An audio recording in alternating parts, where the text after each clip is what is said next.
Stole out them pint bottles out Granny crib. I poured so much I ain't want to live. Told money then, shit we in the wind. I was in the hood when I clipped the bin. Since a young nigga I been ready. Went glass house on every Chevy. In this game I tried plenty settings. It's all or nothing how niggas been. Got sucker niggas, keep suckers with them. One of the reasons I ain't fucking with them. Trish taking some more than her.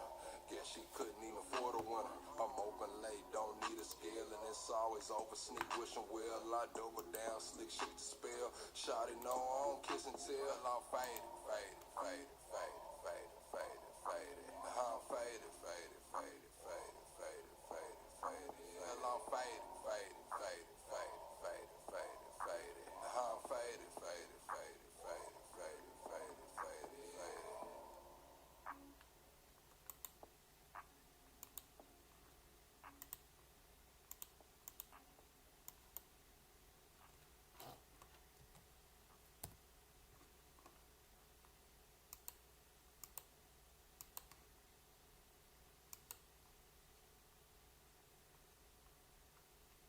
Alright, chat, give me 1 second.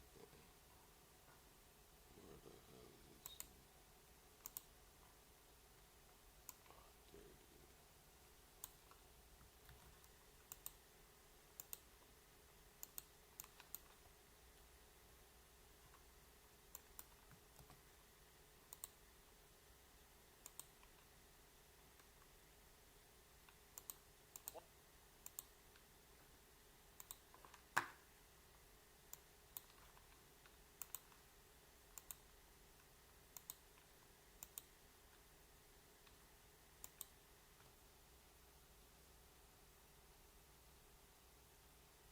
Welcome to the greatest damn show on YouTube.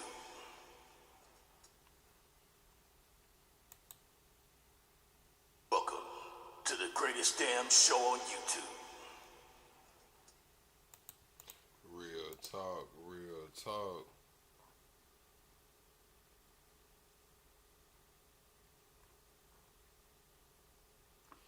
Double tap the screen, shut a live out. What we doing tonight, chat? Oh, man. Double tap the screen, shut a live out. What we doing tonight, chat? What we doing tonight, chat? Double tap the screen, shut a live out, man. We got Mamdani calls Trump out in the White House. We got Marjorie Taylor Greene has been ran out of D.C. What is going on? Lala, what it do? Big Niche, what it do? Mama Money, what it do? Double tap the screen, shut a live out. We got a great episode for y'all tonight, man. We got Texas men charged for plotting a takeover of a Haitian island. We got a woman who has a nice, beautiful house with a backyard. Her neighbor cut all her damn trees down on her property. What else do we got? We have Dearborn calling help from the biker community. Dearborn's asking the bikers to show up in May and do a rally to, run out the Muslims out over there in Dearborn. And then we got breaking: Marjorie Taylor Greene has resigned from Congress. She said January 5th, 2026 will be her last day.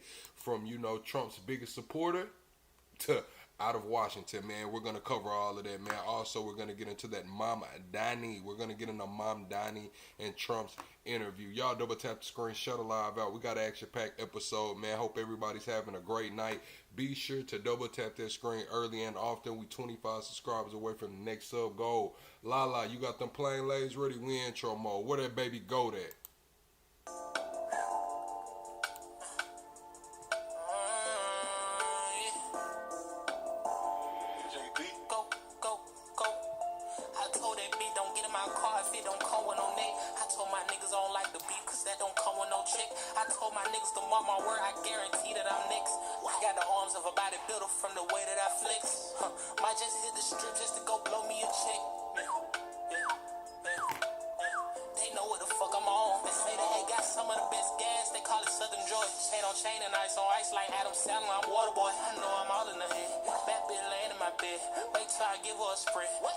I'm a master with the head. Don't let these social fool you. These nigga broke, I know that they ain't bought it. Ain't got no car but talking shit. Okay, then little walkie talkie. I told that bitch to come home. I ain't got time die for no bitch that's healing.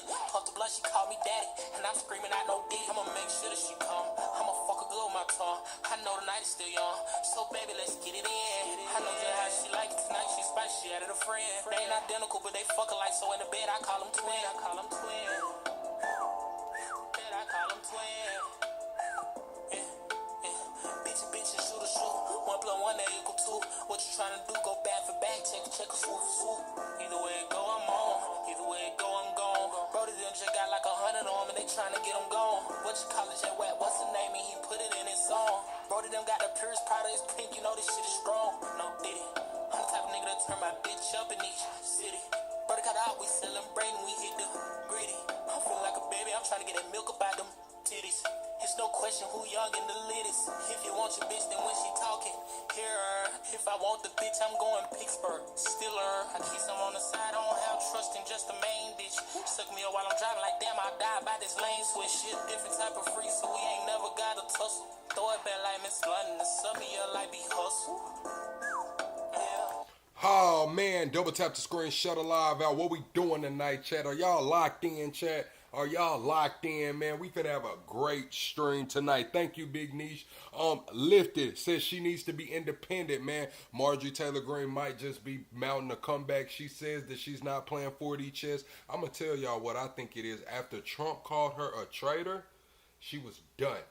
Done. I bet her office, her phone got blew up with all kind of threats telling her to do this and do that, because the other people that came out and told the service members to disobey orders, they've been getting all kind of threats. Trump called them traitors, retweeted about George Washington would have hanged them and all of that. So I think the pressure got to Marjorie Taylor Greene. I think it got to her. I think she got a lot of hate mail. But before we get on into that, we're going to start with the first topic of the show. We got Texas men being charged for plotting to take over a Haitian island. They wanted to unalive all the men, take the women and children as slaves. This is recent. These are 2 Texas men. They said that they were going to go get drug addicts and homeless out of D.C. to help them do this, man. They were going to pull up on this island, allegedly, and try to unalive all of the men and take the children and women as sex slaves. Some things just stay the same, man. Plan to go it alone. In fact, the feds say they plan to recruit people who are homeless in Washington, D.C. to serve on their, quote, expeditionary force and take over a small Haitian island. The grand jury indictment handed up today charges 21-year-old Gavin Weisenberg from Allen and 20-year-old Tanner Thomas from Argyle with conspiracy to murder, maim, or kidnap in a foreign country, as well as a charge of production of child pornography. Record Joe Weisenberg was booked into the Collin County Jail in July. Prosecutors say he was in the U.S. Air Force at the time. The place they are accused of plotting to invade is called Gonave Island. It is part of the Republic of Haiti. It's not small. In fact, that island has about 87,000. Bro, do y'all see how close they was to Haiti, man? They trying to go over there and take over this damn island right there by Haiti, man. They wasn't gonna last long. They was gonna roll them up. Them boys was finna wind up some damn fish sticks, man. They was finna be fish sticks over there. And residents. Prosecutors say Weisenberg and Thomas planned to lead that expeditionary force by sailboats to the island, murder the men, take control of the island, and then turn the women into sex slaves, according to prosecutors. The feds say the plan dates back to August of last year. They say Weisenberg enrolled in a Rockwall Fire Academy to learn command and control protocols, but flunked out in February. They say he then traveled to Thailand to learn how to sail, but didn't enroll in the school due to the cost. The feds say Thomas, meanwhile, enlisted in the Air Force in January and in March changed his station assignment from Germany to Maryland to better coordinate the invasion and recruit the homeless population in D.C. Finna exploit the damn homeless so they can live out their wild fantasies with these damn kids and women, man. With these damn kids and women. Now join the Air Force, talking about he finna go up here and recruit the homeless and less fortunate to go over there and do whatever, man. Unalive all the men so they can have their way with these women and children. Got caught with child corn on the phone and everything, man. It's crazy, man. Alright, Chad, we finna move on in the show, though. Everybody double tap the screen, shut a live out. We're 15 subscribers away from the next sub goal. This is the guy. They're talking about having a biker rally in Dearborn in May. A big biker rally. They want to drive have all the Muslims out. They're calling for all the biker gangs to unite. They're calling for the bikers to unite and come together in Dearborn. And this is a biker responding to that call for help. So Dearborn, Michigan, you guys want the bikers to come, huh? Is that what we're doing now? So Dearborn is putting together a rally. They want bikers from all over America to show up with our colors and our flags. They want us to show patriotism and show up to Dearborn, Michigan in May. For what? For what? You people of Dearborn, you want to finally act like you're Americans. Is that the deal? You want real men, real Americans to come to your town and bail you out and clean up the mess that you created. You guys continue to elect people that don't like America, that hate people like me, They give whole speeches about how they hate. I don't think they have a choice in Dearborn anymore. I think Dearborn, the population is so it's so diverse, and it's been so mixed in that they probably don't have a majority anymore to win those votes. They probably can't win the votes. Like, this is a town where they're doing 5 a.m. calls to prayer in the morning. This is a town where the police force has Arabic, or I think it's Arabic writing on their badges and shit. Like, it's too far gone, man. Like, the votes are not there. The votes that this guy is talking about that's supposed to vote these people out, they're just not there. I don't believe they're there. I don't. White Christians. They got businesses where they don't even allow bikers to walk through the door. But now, instead of having a huge law enforcement rally and having all the police come and save your asses, you want to have a big biker rally so we can come save your asses. Yeah, good luck. Good luck. Peace and love. I'm out. So he's saying he's not showing up, and he's basically telling everybody not to show up. Let Dearborn be damn Dearborn, man. It is what it is. So this lady's story right here is kind of crazy. She's a homeowner, and her neighbor screwed her over royally. She's debating on whether she wants to sue her neighbor or what, man. I'm going to ask y'all, what would y'all do if you had your dream home with your dream backyard and patio, privacy, trees out there, really nice, your pool area, and your neighbor, finesses you, and cuts all your shit down, man? Watch this. Timber. It's 2 doors down, but we kind of like share a backyard area. He told us that he wanted to extend his backyard and fill in this retention pond area so that he could extend his backyard further out, which included cutting down some trees on his property, and it might include cutting down some trees on our property. Now, when we went over there, we told him that we want to be able to maintain our privacy. We do not want all of these trees cut down, and he agreed, and he said, okay, here's what we'll do. We will mark the trees that we will want to cut down, and we will let you know before we do that. We said, fine, it'll just be a couple trees. He said, yes, it'll just be a couple trees. So a whole year goes by, we don't hear anything, and then all of a sudden they send us something that's like, hey, do we have approval to start doing work on like the retention pond and like doing the plan that they had provided us for their backyard? And I said, okay. I didn't sign anything, nothing like that. And remember, he said that if he was going to cut down our trees, he was going to let us know. So here's what this backyard, our property, looked like before. Pretty, right? Beautiful. Look at that, man. You walk out, it's just so zen, and you just get in your zone. You got the nice tall trees. You got some, I don't know if them flower pot, I don't know what them is, plant beds or what, man. I don't know. They got it all nice, and the grounds are really well kept. It probably smells like just morning breeze and dew out there. You know what I'm saying? Now watch how these people just totally destroyed what the hell they had going, man. Beautiful, private, trees.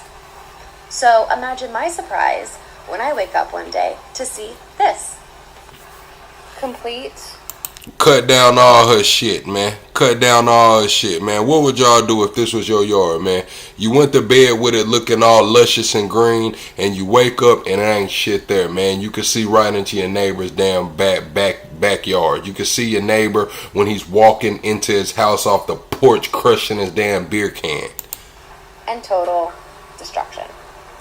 Our property extends out that way and that way. Our property extends out like that because the people who built the house and whatever, they bought the lot next door so that they could maintain privacy. But the privacy is all fucking gone.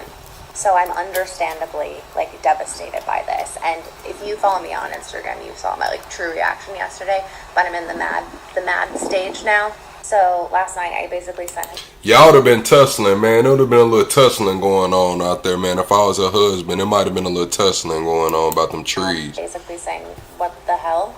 You had no right to do this. I even hung up a sign over there that said, do not touch the remaining trees. They are not yours to cut down. And he wrote back to me and he was like, yeah, we didn't want to have to lose all the trees either.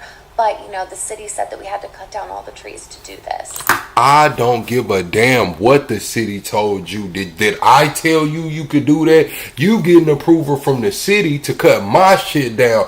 Doesn't go like that, bud. I promise you, man. It would have been some furniture moving in there, man. If we was sitting down having this discussion, whether it was on the porch, in the crib, on the backyard, man, it might have been some furniture moving. If you through email, you want to tell me, I'm sorry, I didn't want to lose all the trees, but unfortunately the city said, man, you and the city can kiss my ass, man. Now come out so we can fight. I'm just thinking those aren't your trees to cut down. You should have told us. You promised that you would tell us. You would ask us. You wouldn't cut down every single fucking tree. I wrote him back again asking for the contact information of everyone who's been working on this project because I need to see how this was allowed to happen. So here's where we're at. I have contacted the HOA, told them what's going on, because they were involved in trying to get us to sign some stuff earlier, like last September, which what's up, Ender? Because I was uncomfortable with it. And today I called a land surveyor because I want to have them come by and stake out the actual boundary line. And I told the neighbors that they are not to set foot on our property again until we have the boundary line staked out and a written agreement that they are going to fix what they've done. I truly just feel like so violated and taken advantage of and really kind of just naked. Listen, y'all a little too nice. You talking about telling him don't step foot on your property until the surveying's done. Look, dude, you're done. Don't step foot on my property anymore, man. Listen, you're not welcome. I don't give a damn. Listen, if they drop my Amazon package off on your door, just leave that shit in the street, man. I will reorder it, dude. Like, we're done. We're no longer neighbors, man. We're arch enemies, dude. I'm gonna make sure I wake up every weekend and cut my grass before you and everything, man. I'm just gonna be an asshole from there on out. You cut all my damn trees down. Now you want me to build a privacy fence. I'm in a homeowners association. So guess what? By state law, city, county, whatever, and the homeowners association, they're only gonna let me build my damn privacy fence up so damn high. These trees probably took 100 years to grow that damn tall. You just killed my natural privacy. Now I gotta get a damn 6-foot privacy fence, and when I walk out of my back door on these high ass steps, I can see everything's going on. Y'all can see me. It just wasn't like that yesterday, dude. Back on the crazy other video, I just, like, everyone's like, you're gonna make so much money, you see them, blah, blah, blah, but not there yet, but, like, it doesn't fix the problem. Do you know what I mean? Like, I'll put some more pictures in here of, like, how beautiful it was. Look at that, man. They was out there eating, family picnics. You got the lush green trees out there, all that extra oxygen and shit, man. And you got a hating ass neighbor. You already letting him, you allowing him to cut down a couple of your trees. He already encroaching on your damn property line. That's what they say out here. You get somebody in, they take a damn mile, man. I would have snatched this chain, man. I would have snatched this chain. And how safe it felt. And now we're just like completely exposed. Look at that, man. Now they go outside and eat. I gotta worry about Susie Beck watching me take a damn bite out of my American Hero sandwich, man. I can't even sip my lemonade out here and twiddle my toes or whatever, man. I can't do nothing, bro. It just seems empty and so desolate. And then it's not even no dirt out there. Like, you talking about a retention pond and shit, man. What is a retention? Is that for when it rains? Is he finna wait and have a naturally filled pond back there at the expense of my privacy and trees and shit, man? Like, what are you gonna stock that pond with, bad boy? I better have fishing for life in this. I'm talking about you better stock this pond with the best of the best, bruh. Straight up. Thank you for the donation, merchant. And that was like decades. Karen. If I didn't know that was you. Thank you, Karen. centuries of like tree growth. I just like don't feel safe. I just feel icky about it. Thanks for all your Talking about we don't need no trees, man. The trees was privacy. Man, these trees was privacy, Carlos. Now the trees were probably 20, 30, 40 feet tall, however tall they were. I don't know. But they're in a homeowner association inside of a city that has rules. They can't build that fence. More than likely, they can't make that fence over 6 feet tall. If they put a privacy fence out there, it can't be over 6 feet tall. So now when they walk out or they're eating on their patio, they will be over the fence. They will be able to see over the fence. People will be able to see them. They have no privacy. They can't even substitute the damn privacy anymore. What are they going to do? Plant some big ass trees out there? No, trees take time to grow. Thank you, Lori. Trees take time to grow, Carlos. Their privacy is gone. It's gone. They will never get privacy to that extent again, man. Never. Not for another 50 to 100 years, man. Do you see how big them trees was, yeah, man? but like, I mean, like. Hold on, let me show you, man. Where the hell is her picture at? Alright. Look, man, look at how tall those trees are around the pool, Carlos. Look at how tall those trees are, man. Think about a 6 foot fence. A 6 foot fence, that pool is up above the ground, man. That pool is up a little bit. So that 6 foot fence, man, you will be able to see the people laid back on the damn chairs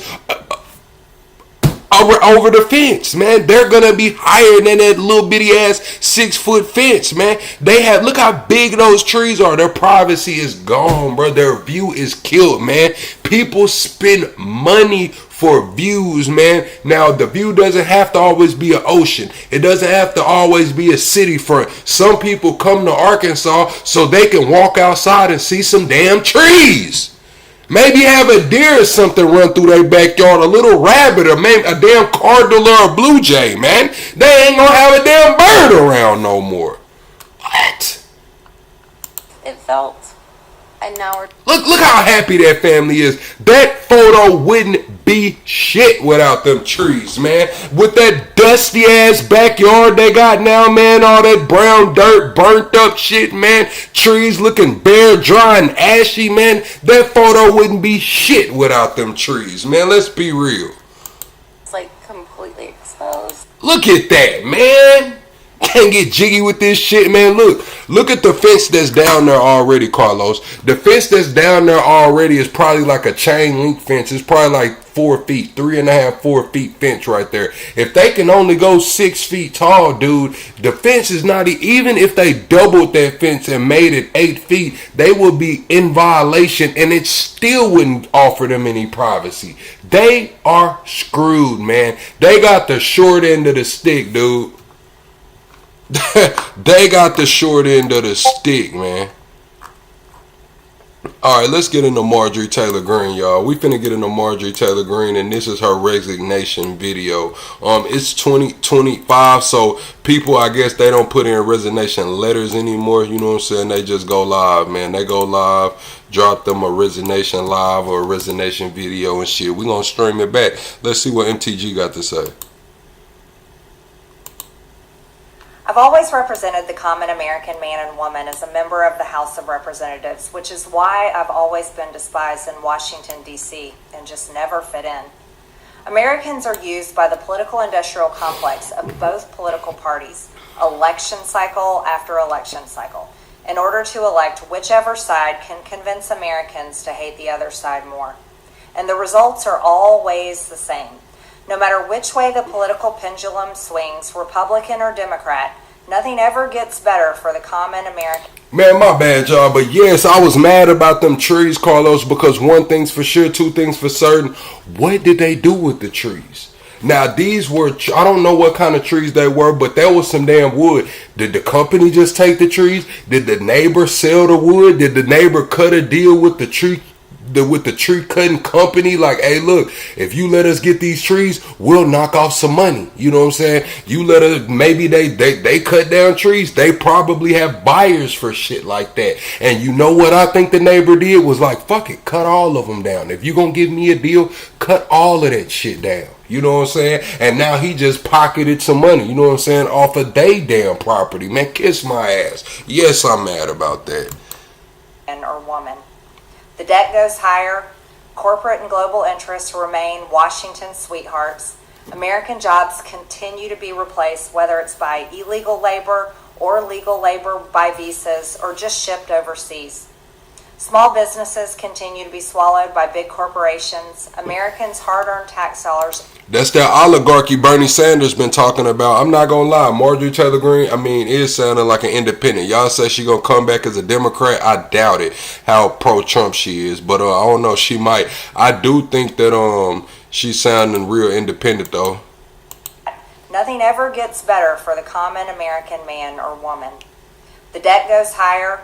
Corporate and global interests remain Washington's sweethearts. American jobs continue to be replaced, whether it's by illegal labor or legal. Listen, y'all talking about planting some new trees and shit, man. Do y'all know how long it takes for a tree to grow, dude? Like, I'm just gonna be real, man. I got a tree that's about that tall, man, on where I grew up, man. It's a tree about that tall where I grew up. And when I was a little boy, I'm talking about a little boy. I'm damn near Unc age now. I'm big brother age right now. I'm 30 plus out here, man. I was a little boy when we planted that tree, man. And it's just now as tall as those trees on that damn video, man. Damn, bro. That's my whole life. I've been here a long time, dude. 30 years. You talking about the trees will grow back when it's time to pass the crib on to the kids? Maybe the kids will get to enjoy the trees and shit, man. But 30 years from now, let's be real. By visas or just shipped overseas. Small businesses continue to be swallowed by big corporations. Americans' hard-earned tax dollars always fund foreign wars, foreign aid, and foreign interest. And the spending power of the dollar continues to decline. What's up, The average American family can no longer survive on a single breadwinner's income, as both parents have to work in order to simply survive. So how long has that been, chat? What year do you think that changed to where one income could no longer support the household? Give me a year. Everybody give me the year that y'all think that changed, where one income by far and large could not support a household. You know, we got the average car note now creeping up on $800 if it is not already broken. $800. Average car insurance, I believe, as a household is like $500. So it's $1,500 just on if you got one car. You know what I'm saying? We got the rent. $2,000 across the board by far and large. It's just crazy right now. What year do y'all think one job could not support a household? And when I say household, I mean husband, wife, at least one or two kids. And today, many in my children's generation feel hopeless for their future and don't think they will ever realize the American dream. And that breaks my heart. I ran for Congress in 2020 and have fought every single day believing that Make America Great Again meant America first. I have one of the most conservative voting records in Congress, defending the First Amendment, Second Amendment, unborn babies, because I believe God creates life at conception, and I love to fight for the little guy. Strong, safe borders, I have fought hard for that. I've fought against COVID tyrannical insanity and mandated mass vaccinations. And I've never voted to fund foreign wars with your hard-earned tax dollars. However, with almost 1 year into our majority, that's the difference. It's crazy. It took Nick Fuentes for the world to realize that MAGA is not really America first. Like, the idea is supposed to be America first, but what's going on right now is not America first. It's crazy. It took Nick Fuentes to tell the world this shit. Legislature has been mostly sidelined. We endured an 8-week shutdown, wrongly, resulting in the House not working for the entire time.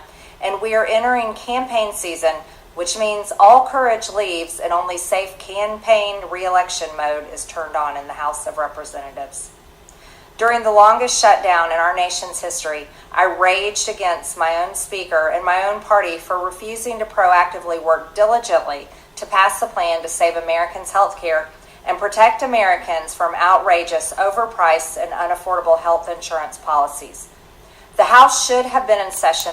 Nah, Nick Fuentes not MAGA no more. Nick Fuentes left MAGA. Candace Owens left MAGA. A lot of people left MAGA. Nick Fuentes left MAGA over the Israel First shit. Over the Israel First. Candace did too. So yeah, Nick Fuentes is a groiper. They're groipers. They're not MAGA. Working every day. They're America First. See, MAGA has the Make America Great Again hats or the Trump was right hats. Nick Fuentes got the America First hats. You know what I'm saying? The hats to say America First. That's quote unquote his shit. He coined that. To fix this disaster. But instead, America was force-fed disgusting political drama once again from both sides of the aisle on television every single day. My bills, which reflect many of President Trump's executive orders, like calling for a new census counting Americans only to draw new districts, making English the official language of the U.S., making it a felony to medically trans a minor, and other bills like eliminating capital gains taxes on the sale of your primary home and eliminating H-1B visas. Dang, Karen, I hate that your neighbor did that. 27 years of trees and your neighbors cut them all down. Double tap the screen, chat, shut a live out. We're 25 subs away from the next sub goal. This is Marjorie Taylor Greene, her resignation video. Just sit. They all sit collecting dust. That's how it is for most members of Congress bills. The Speaker never brings them to the floor for a vote. Most homeowners associations or the counties, depending on where you at, the county will block you from making a fence that's 10 feet, or it would be the homeowners association. Like 10-foot privacy fences aren't the normal, especially not in Arkansas. Like they'll make you jump through hoops and hurdles, man, to get a 10-foot privacy fence, honestly. Common Americans are no longer easily convinced by paid political propaganda spokespersons and consultants on TV and paid shills on social media obediently serving with cult-like conviction to force others to swallow the political party talking points. Because they know how much credit card debt they have, they know how much... I'm going to tell y'all after this video why I think she's resigning. Well, I'm going to tell y'all now, but I'll play it after this video. So Trump called her a traitor. So her whole thing is like, look, I'm MAGA, everything all the way. But after these Epstein files and these no new wars and shit, she's been, you know, calling out what's going on. So the reason I think she resigned is too much pressure.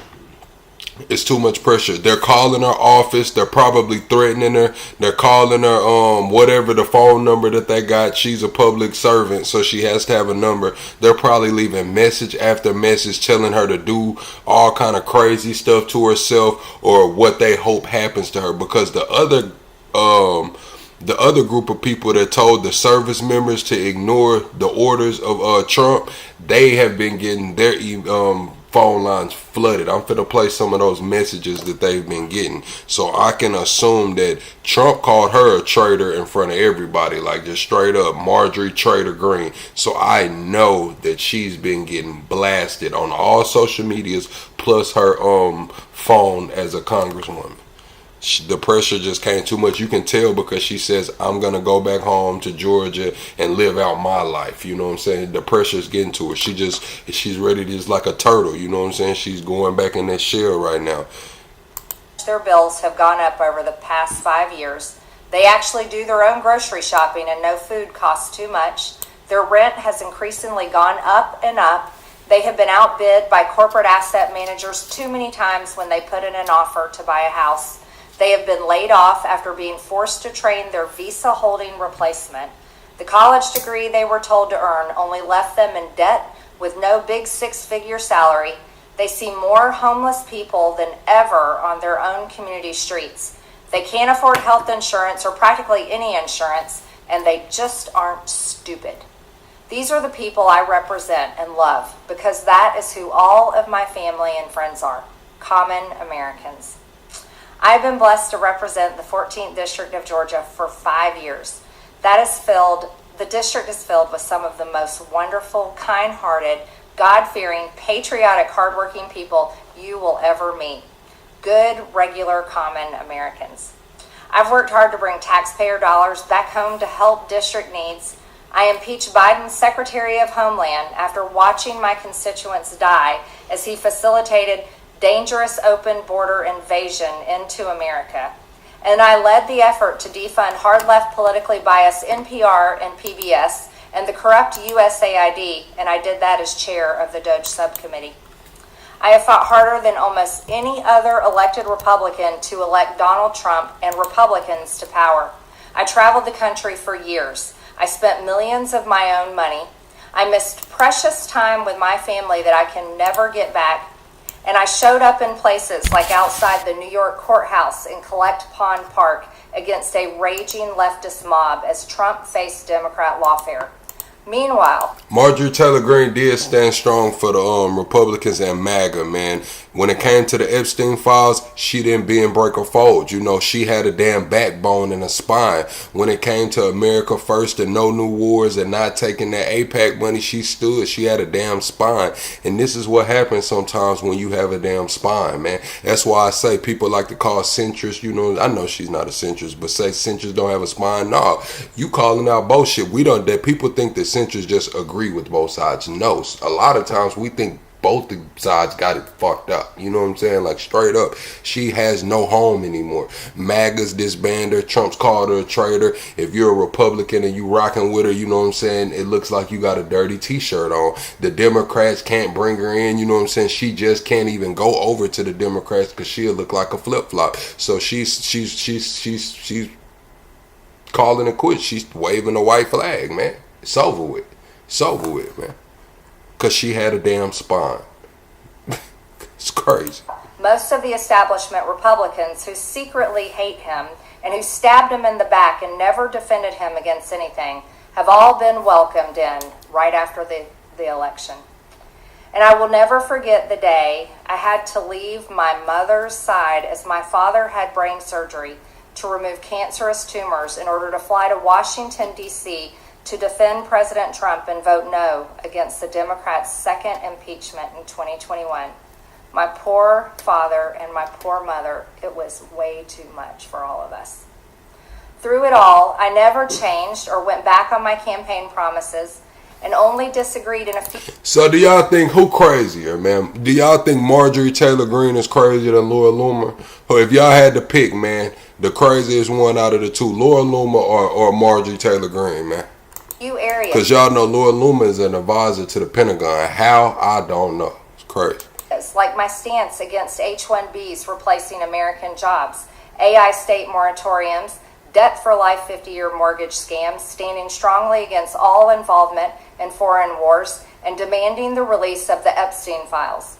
Other than that, my voting record has been solidly with my party and the president. Loyalty should be a two-way street, and we should be able to vote our conscience and represent our district's interests because our job title is literally representative. America first should mean America first and only Americans first, with no other foreign country ever being attached to America first in our halls of government. Facts.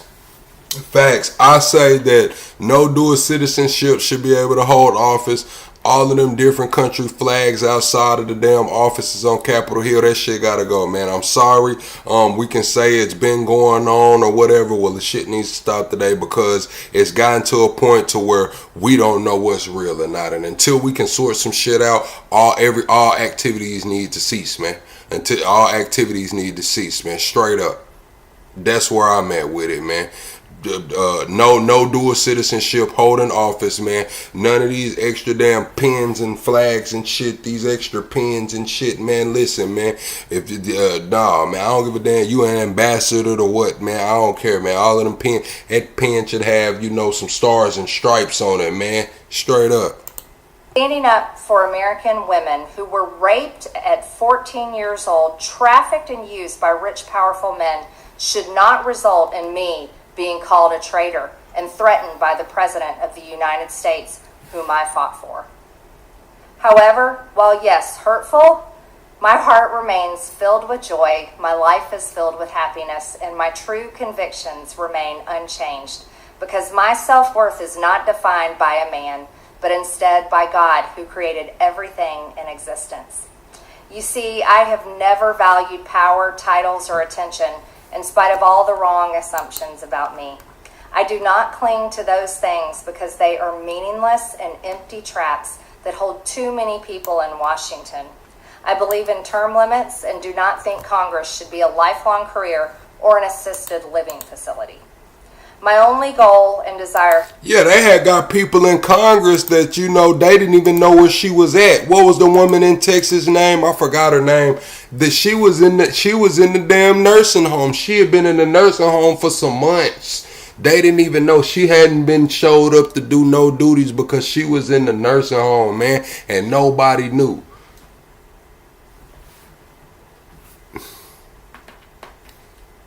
What job can you take to where you can just not show up for some damn months? They don't know where the hell you at, man. And I'm not even blaming her because she just had age. Age caught her. She had to do what she had to do. I blame the damn system. Why the hell was this woman in the nursing home for some months and y'all don't know?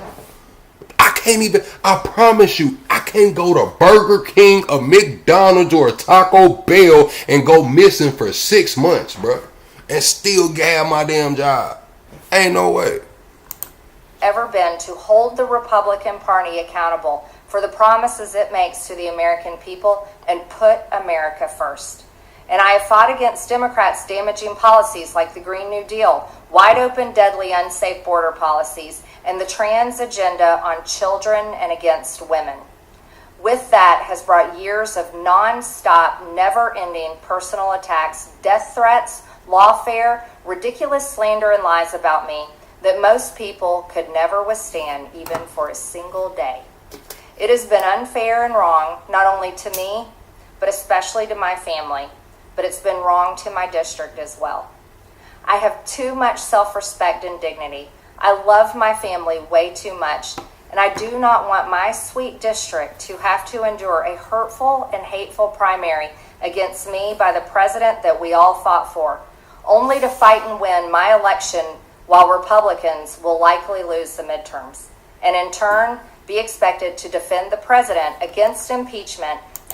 So she's saying that she thinks the Republicans are going to lose their midterms, the Democrats are going to impeach Trump, and somebody's going to have to defend him against this impeachment. So she's bowing out. She's going in that turtle shell. Hatefully dumped tens of millions of dollars against me and tried to destroy me. It's all so absurd and completely unserious. I refuse to be a battered wife, hoping it all goes away and gets better. If I am cast aside by the president and the MAGA political machine and replaced by neocons, big pharma, big tech, military-industrial war complex, foreign leaders, and the elite donor class that can never ever relate to real Americans, then many common Americans have been cast aside and replaced as well. There is no plan to save the world or a 4D chess game being played. When common American people realize and understand that the political industrial complex of both parties is ripping this country apart, that not one elected leader like me is able to stop Washington. You got to think, man, MAGA is in shambles right now. I've been telling y'all this shit for a minute. I told y'all they're doing MAGA exactly like they did the word woke. What's up, Kiffy? They doing MAGA exactly like they did the word woke. It started off as something and then they changed it. It just changed over time, and over time it changed until it's unrecognizable anymore. And the original people that started with it is looking around like, this not what we built. This not what I signed up for. Who is dude? When did you get here? That's how they looking. That's how it happened with the word woke. You know what I'm saying? It just got changed and shifted so much. So now that MAGA is in shambles, you got people leaving by droves, but you got Steve Bannon gonna hold it together. That's what people is not realizing about that MAGA movement. Steve Bannon is not gonna give up on it, and as long as Steve Bannon there, some people gonna ride, man, because Steve Bannon is one of those that's went through dealing with damn near going to jail. Did he go to jail or did he damn near go to jail? Either way it go, he's went through the court process and all of that shit, man. Washington's machine from gradually destroying our country. And instead, the reality is that they, common Americans, the people, possess the real Hold my nuts, Paella. Hold my nuts. How about that? power over Washington. Then I'll be here by their side to rebuild it. Until then, I'm going back to the people that I love, to live my life to the fullest as I always have, and I look forward to a new path ahead. I'll be resigning from office with my last day being January 5th, 2026, and I look forward to seeing many of you again sometime in the future.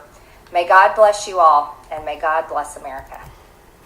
That's Marjorie Taylor Greene's resignation. Okay, so these are some of the voicemails that the people that Trump has called traitors. These are some of the voicemails. If Trump called you a traitor, best believe your voicemail is getting blown up right now. And this is Rep Jason Crow. This is his voicemail. So if he's getting these voicemails, what do y'all think Marjorie Taylor Greene's getting, man? If this guy's voicemail is like this, what do y'all think MTG's voicemail is like? This is why she bowed out, because of shit like this. I'm calling it.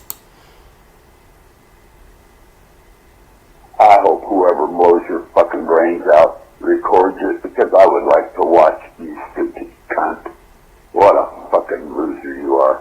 And Kelly and Slutkin, you cunt.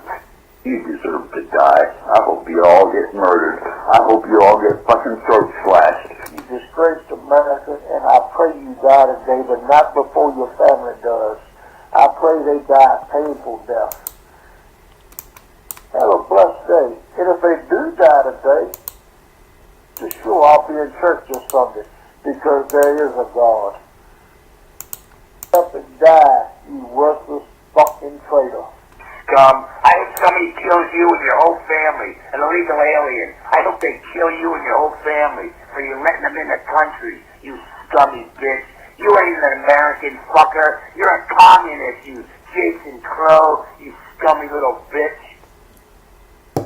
So that's the voicemails that Jason Crow's getting. So y'all can imagine what Marjorie Taylor Greene is getting. If these are the voicemails Jason Crow's getting, imagine what Marjorie Taylor Greene is getting.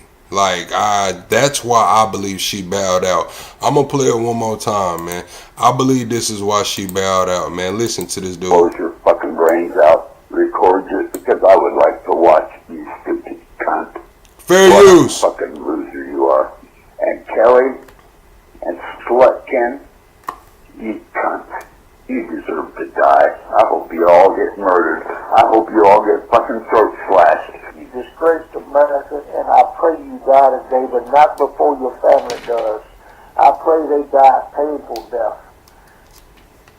Have a blessed day. Have a blessed day, bro. These folks is Christian, man. These folks talking about going to church. These is Christians right here, man. Listen to this Christian, this good Christian man. Slashed. You disgraced America, and I pray you die today, but not before your family does. I pray they die a painful death. Have a blessed day. And if they do die today, just sure I'll be in church this Sunday, because there is a God. Hurry up and die, you worthless fucking traitor. Scum. I hope somebody kills you and your whole family, an illegal alien. I hope they kill you and your whole family for you letting them in the country, you scummy bitch. You ain't an American fucker. You're a communist, you Jason Crow, you scummy little bitch. It went off, man. Now, what do y'all think they said to Marjorie Taylor Greene? Drop it in the comments what you think they were saying to Marjorie Taylor Greene in her damn voicemail. All right, chat, let's get into the Trump and Mamdani. They said Mamdani called Trump a fascist, you know what I'm saying? Trump told him he could, like, hey, you say what you gotta say, bro. And Mamdani was like, yeah, he a fascist.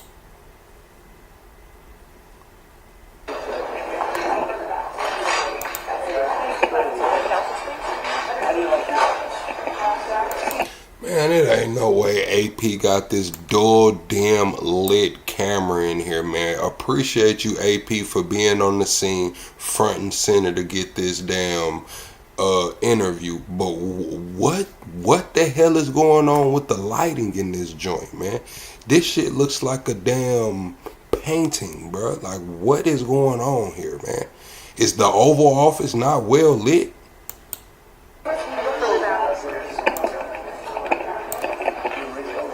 There we go. There we go. Okay, get some color grade going in that thing, man. Get some color grade going. A lot of smart people, starting with the early primaries against some very tough people, very smart people. And he beat him easily. And I congratulated him. And we talked about some things in very strong common, like housing and getting housing built and food and prices. And man, you know Trump all for getting housing built, man. Trump the one gonna be building the damn houses, him and his constituents, his people, man. That's big money over there. Yeah, they want to build some damn housing in New York, man. The price of oil is coming way down. Anything I do is going to be good for New York. If I can get prices down, it's good for New York. And we've got them down, way down from last year. We have, as you know, I've been saying to a lot of people, Walmart said that Thanksgiving this year is exactly 25% less than last year. So that's good for New York, good for everybody. But I just want to congratulate. I think you're going to have hopefully a really great mayor. The better he does, the happier I am, I will say. There's no difference in party. There's no difference in anything. And we're going to be helping him to make everybody's dream come true, having a strong and very safe New York. And congratulations, Mr. Mayor. Thank you, Mr. President. Thank you. I appreciate it. Please. I appreciate Mamdani probably the only politician I've ever seen wear an index finger ring, man. I'm not gonna lie. I haven't really seen too many politicians wear the index finger ring. I'm not gonna lie. Mamdani might be on some, you know what I'm saying? I don't know. He might. Is that style, Chad? Is that swag? Does it have a meaning? What's the index finger ring? appreciated the meeting with the president, and as he said, it was a productive meeting focused on a place of shared admiration and love, which is New York City, and the need to deliver affordability to New Yorkers, the 8.5 million people who call our city their home, who are struggling to afford life in the most expensive city in the United States of America. We spoke about rent, we spoke about groceries, we spoke about utilities, we spoke about the different ways in which people are being pushed out, and I appreciated the time with the president, I appreciated the conversation. I look forward to working together to deliver that affordability for New Yorkers. Thank you very much. What's up, Marvin? Any questions, please? President Trump, Stephen Nelson from the New York Post. I had a question for you and then also one for Mayor-elect. Sure. For you, you referred to Mr. Mamdani as a communist. Can you describe why you feel that way? And also, will you do anything to stop him from arresting Prime Minister Netanyahu if he visits New York? Well, we didn't discuss your second part of the question, and on your first part, I mean, he's got views that are a little out there, but who knows? I mean, we're going to see what works, or he's going to change also. We all change. I changed a lot. From when I first came to office. It's now quite a while ago. It's quite a while. My first term was great. We had the greatest economy in the history of our country. We're doing even better now. We're doing much better now than we did even the first term. And I can tell you, what's up, Rachel? My views have changed. And we had discussions on some things. I'm not going to discuss what they were, but that I feel very confident that he can do a very good job. I think he's going to be. I think he is going to surprise some conservative people, actually, and some very liberal people. He won't surprise them because they already like him. And Mr. Mamdani, it sounds like you had a productive discussion, but just days ago you referred to President Trump as a despot. Monday.com's AI blocks are a total... Man, it ain't no way we got a damn ad. I didn't get us to the ad-free version. Hold the hell on, Chad. My bad, bro. My bad, Chad. I'm lacking, man. I got too caught up in the damn interview. Hold on.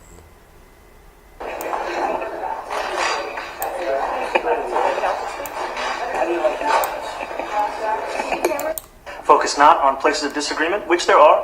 It's now quite a while ago. It's quite a while. My first term was great. We had the greatest economy in the history of our country. We're doing even better now. We're doing much better now than we did even the first term. And I can tell you, some of my views have changed. And we had discussions on some things. I'm not going to discuss what they were, but that I feel very confident that he can do a very good job. I think he's going to be. I think he is going to surprise some conservative people, actually, and some very liberal people. He won't surprise them because they already like him.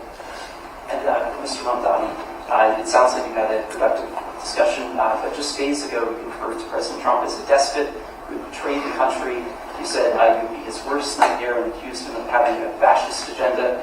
Are you planning to retract any of these remarks in order to improve your relationship? I think both President Trump and I, we are very clear about our positions and our views, and what I really appreciate about the president is that the meeting that we had focused not on places of disagreement, which there are many, and also focused on the shared purpose that we have in serving New Yorkers. And frankly, that is something that could transform the lives of the 8.5 million people who are currently struggling under a cost of living crisis, with 1 in 4 living in poverty. And the meeting came back again and again to what it could look like to double tap the screen, shut a live out chat. We're 12 subscribers away from the next sub goal, man. Let's hit 41,300 tonight, man. Let's hit 41,300, man.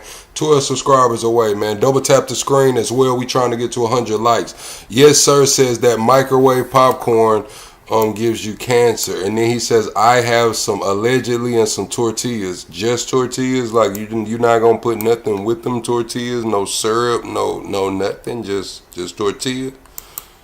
those New Yorkers out of struggle and start to deliver them a city that they could do more than just struggle to afford it, but actually start to live in it. And I've been called much worse than a despot, so it's not that insulting. Maybe I think he'll change his mind after we get to working together. Yes, please. Mr. President, Matthew Rashad from MTV Lebanon. Good. I would like to ask you a question about the Middle East regarding you said that Hezbollah in Lebanon is not in a good position. And Lebanon now is the final unresolved after Gaza and Syria. Given your assessment, like what do you say for the Lebanese today? It's the independent state, Lebanon. And what is your next move to push toward disarmament? Sure. Well, we are pushing for total disarmament of Hamas and, frankly, everybody else. And we actually have peace in the Middle East. As you know, the King of Saudi Arabia just left yesterday.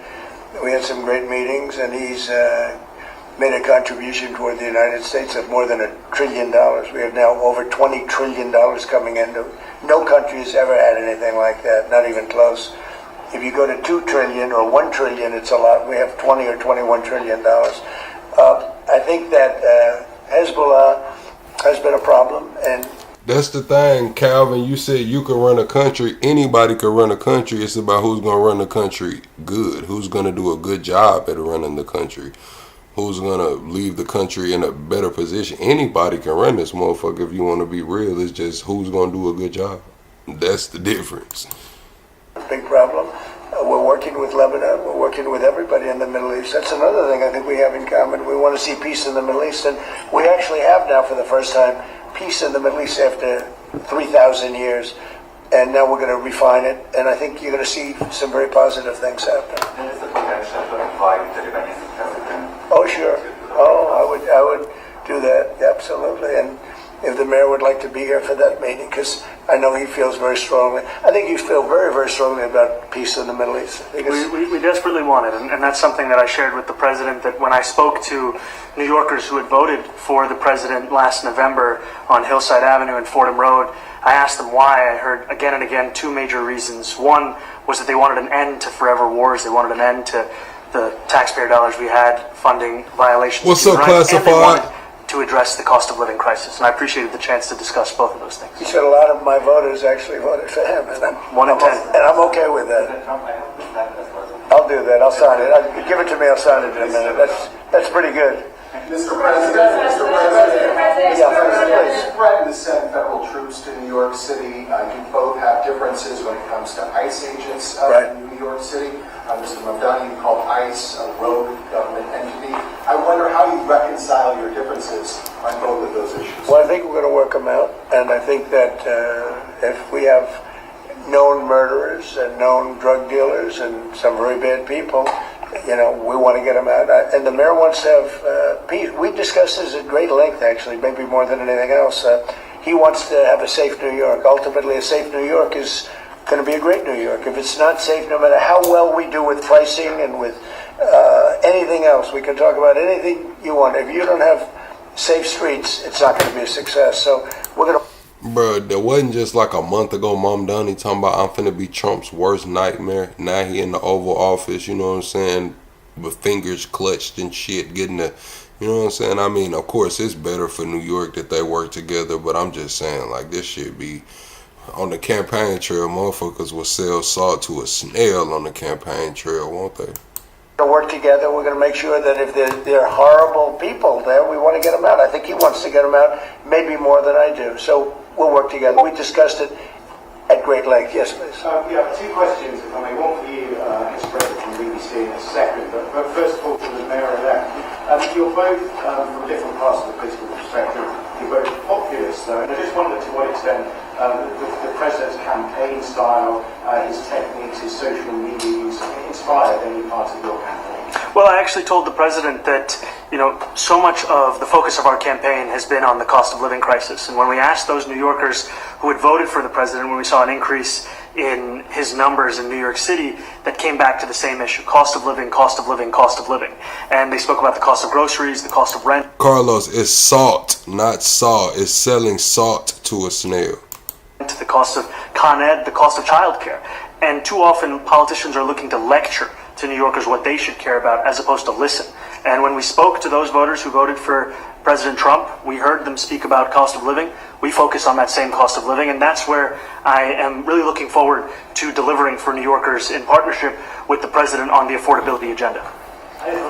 And I think, oh, Chad, I didn't mean to just interrupt it, but y'all know the Brandon Buckingham dude? Isn't that the guy from Channel 5, right? Isn't Brandon Buckingham the guy from Channel 5 that Erica's always talking about in here, her favorite YouTuber? Man, I seen him tweet earlier. It got like 10 million views. He talking about that his heart, lungs, kidney, and liver are all failing right now, man. Prayers for Brandon Buckingham, man. That's crazy, man. One of the peers, man. He's elite level with this shit, though. He got some time in, but, man, hopefully he shake back. That's crazy, man. He said his heart, lungs, liver, and kidneys are all failing right now. That's crazy. But I think that's the Channel 5 guy. Isn't that the dude that interviewed Hunter Biden? I think we have to work a little bit. We talked about Con Edison. We have to work a little bit on getting the prices because, we've gotten fuel prices way down, but it hasn't shown up in Con Edison. And we're going to have to talk to them. If we're sending them fuel at a much lower price than it was a year ago, which is true, we have to get Con Edison to start lowering their rates. Absolutely. And if I may, last week you told me you were pushing ahead with your plans to sue BBC for up to $5 billion. You're going to speak to Prime Minister Starmer as well. Is there any progress or any updates on those issues? Well, we get along very well with the Prime Minister. We made a deal with UK. I like him. He's a fine person. And, I think they have some big energy problems. They've got windmills all over the place. They're going to have to start using other methods because their energy is out of control. Talking about in the UK, it's out of control. And he's got that problem. He's got a big immigration problem, as you know, and he's got a big energy problem. Okay, so no, that's not Channel 5. Channel 5 is Andrew Callaghan, man. Okay, Channel 5 is Andrew Callaghan, so Brandon Buckingham got nothing to do with Channel 5, but Brandon Buckingham was the dude that had went to like Baltimore or Philly and interviewed that rapper, and he got smoked the next day. I know who Brandon Buckingham is. And we talk about it. He's a good man. Prime Minister's a good man. You had a chance to speak this week. I haven't spoken this week. Have you spoken to President Zelensky or you attended President Zelensky about your plan to meet them? I've spoken with their people. We have a plan. Carlos, I seen that. Horrible what's happening. It's a war that should have never happened. It would have never happened if I was president, and it's a shame. And I thought they should have acted quicker. But it's a cold winter, and a lot of the you talk about utilities, but a lot of the big energy-producing plants have been under attack, to put it mildly, to put it nicely. We have a way of getting peace, or we think we have a way of getting peace. He's going to have to approve it. Just so sad, so many people. Last month they lost 25,000 soldiers. This is something, we haven't seen anything like this since the Second World War. And they're averaging 6,000 or 7,000 a week between the two of them, dead soldiers. And it goes on, and I think they're getting reasonably close. But I don't want to predict. I would have said that would have been one of my early ones. I did 8 peace deals of countries, including in India, Pakistan. You could even go, in fact, they're coming here in a week or two, go to the Congo and Rwanda. That was 10 million people dead, and we worked something out on that. But so many, and the one I thought would have been for me, because I have a very good relationship with President Putin, I thought that would have been maybe quicker. But it does take two to tango. And now you just see all the death. And it doesn't affect us other than the fact that we don't want to see all those people that really is on the other side of the ocean. It's a war that should have never happened. It did happen. I blame the person also sitting right behind this desk. This is a war that should have never happened, and it wouldn't have happened if I were president. But we're trying to save a lot of lives. They're losing 25, think of that, 25,000 lives over the last short period of time. That's Ukrainian and Russian. And it's a shame. What happens if I want to ask the mayor-elect about a House resolution just passed overwhelmingly to condemn socialism, including with 86 Democrats, all of House Dem leadership, and the minority leader, Hakeem Jeffries, despite his endorsement of you. What's your reaction to that?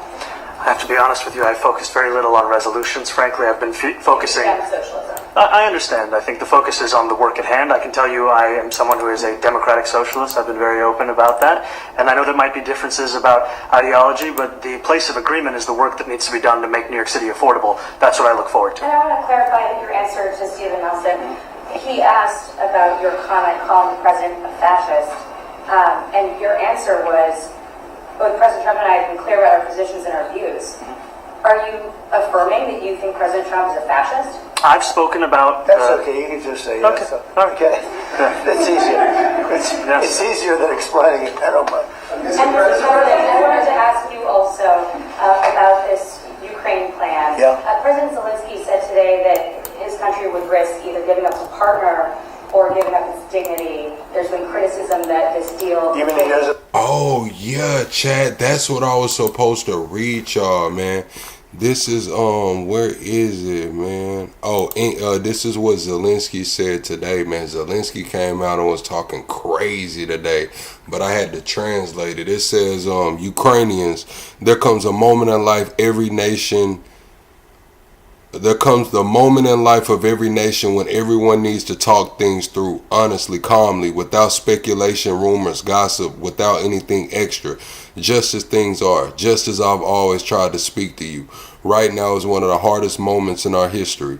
Right now, Ukraine is under some of the heaviest pressure yet. Right now, Ukraine may find itself facing a very tough choice, either the loss of our dignity or the risk of losing a key partner. Either the difficult 28 points or an extremely hard winter, the hardest yet, and the dangers that follow. A life without freedom, without dignity, without justice, and that we trust someone who has already attacked us twice. They will expect an answer from us. Though the truth is, I've already gave that answer on May 20th, 2019, when taking an oath of loyalty to Ukraine. I notably said, I, Vladimir Zelensky, elected by the will of the people as the president of Ukraine, pledge with all my actions to defend the sovereignty and independence of Ukraine, to uphold the rights and freedoms of its citizens, to abide by the Constitution and laws of Ukraine, to fulfill my duties and interests of all of my compatriots, and to strengthen Ukraine's standing in the world. For me, this is not a protocol formality to check off. It is an oath, and every day I remain true to every word of it. I will never betray it. Ukraine's national interests must be respected. We are not making loud statements. We will work calmly with the United States and with all our partners. There will be a constructive search for solutions with our main partner. I will lay out arguments. I will persuade. I will offer alternatives. But one thing is certain. We will not give the enemy reasons to claim that Ukraine does not want peace, that it is sabotaging the process, that it is Ukraine that is not ready for diplomacy. That will not happen. Ukraine will work fast today, on Saturday and Sunday, all next week, and for as long as it takes, 24/7. I will fight to ensure that among all the points of the plan, at least 2 are not overlooked. These are the dignity and freedom of Ukrainians. Because everything else rests on this, our sovereignty, our independence, our land, our people, and Ukraine's future. We will and must do everything so that as a result the war ends, but Ukraine does not end. Europe does not end, nor does global peace. I have spoken with the Europeans. We count on our European friends who fully understand that Russia is not somewhere far away. It's right next to the EU's borders, and that Ukraine today is the only shield separating comfortable European life from Putin's plans. We remember Europe stood with us. We believe Europe will stand with us.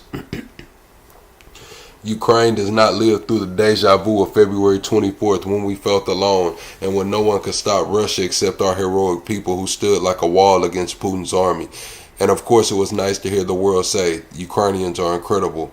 God, how they Ukrainians fight, how Ukrainians stand, what titans they are. And that's true, absolutely. But Europe and the whole world must also understand another truth. Ukrainians are first of all human beings, and that for almost 4 years for almost 4 years of full-scale invasion, we have been holding back one of the largest armies.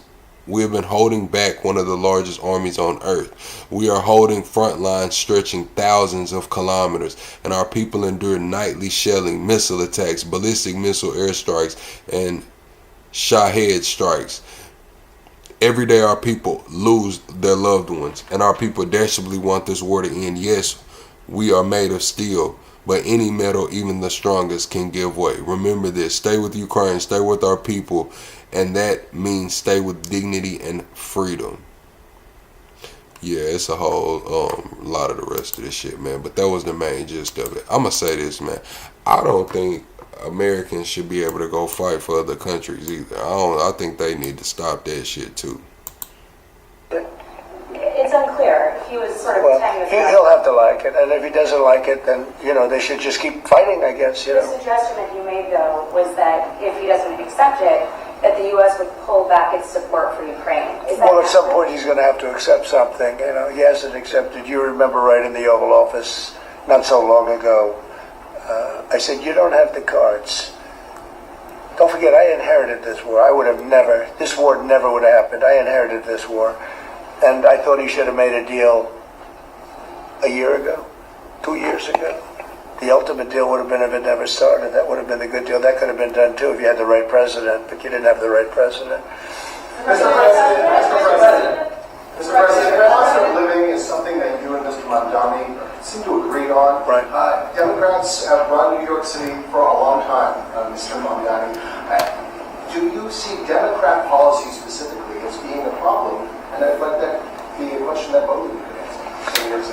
Look, I think that there are many things in our city where we have to own the responsibility of it, things that existed long before the president was the president, and those are also part of the message of our campaign, was to take on a broken politics of the past. And I ran against a number of candidates who represented different versions of that past. And what we found time and again is that working people were left behind in the politics of our city. And what we're looking to do is put those people right back at the heart of our politics, so that we don't have a situation where we're in the wealthiest city in the history of the world, and yet 1 in 5 can't even afford $2.90 for a Metro card. Mr. President, we had some interesting conversation, and some of his ideas really have the same ideas that I have. But a big thing on cost, the new word is affordability.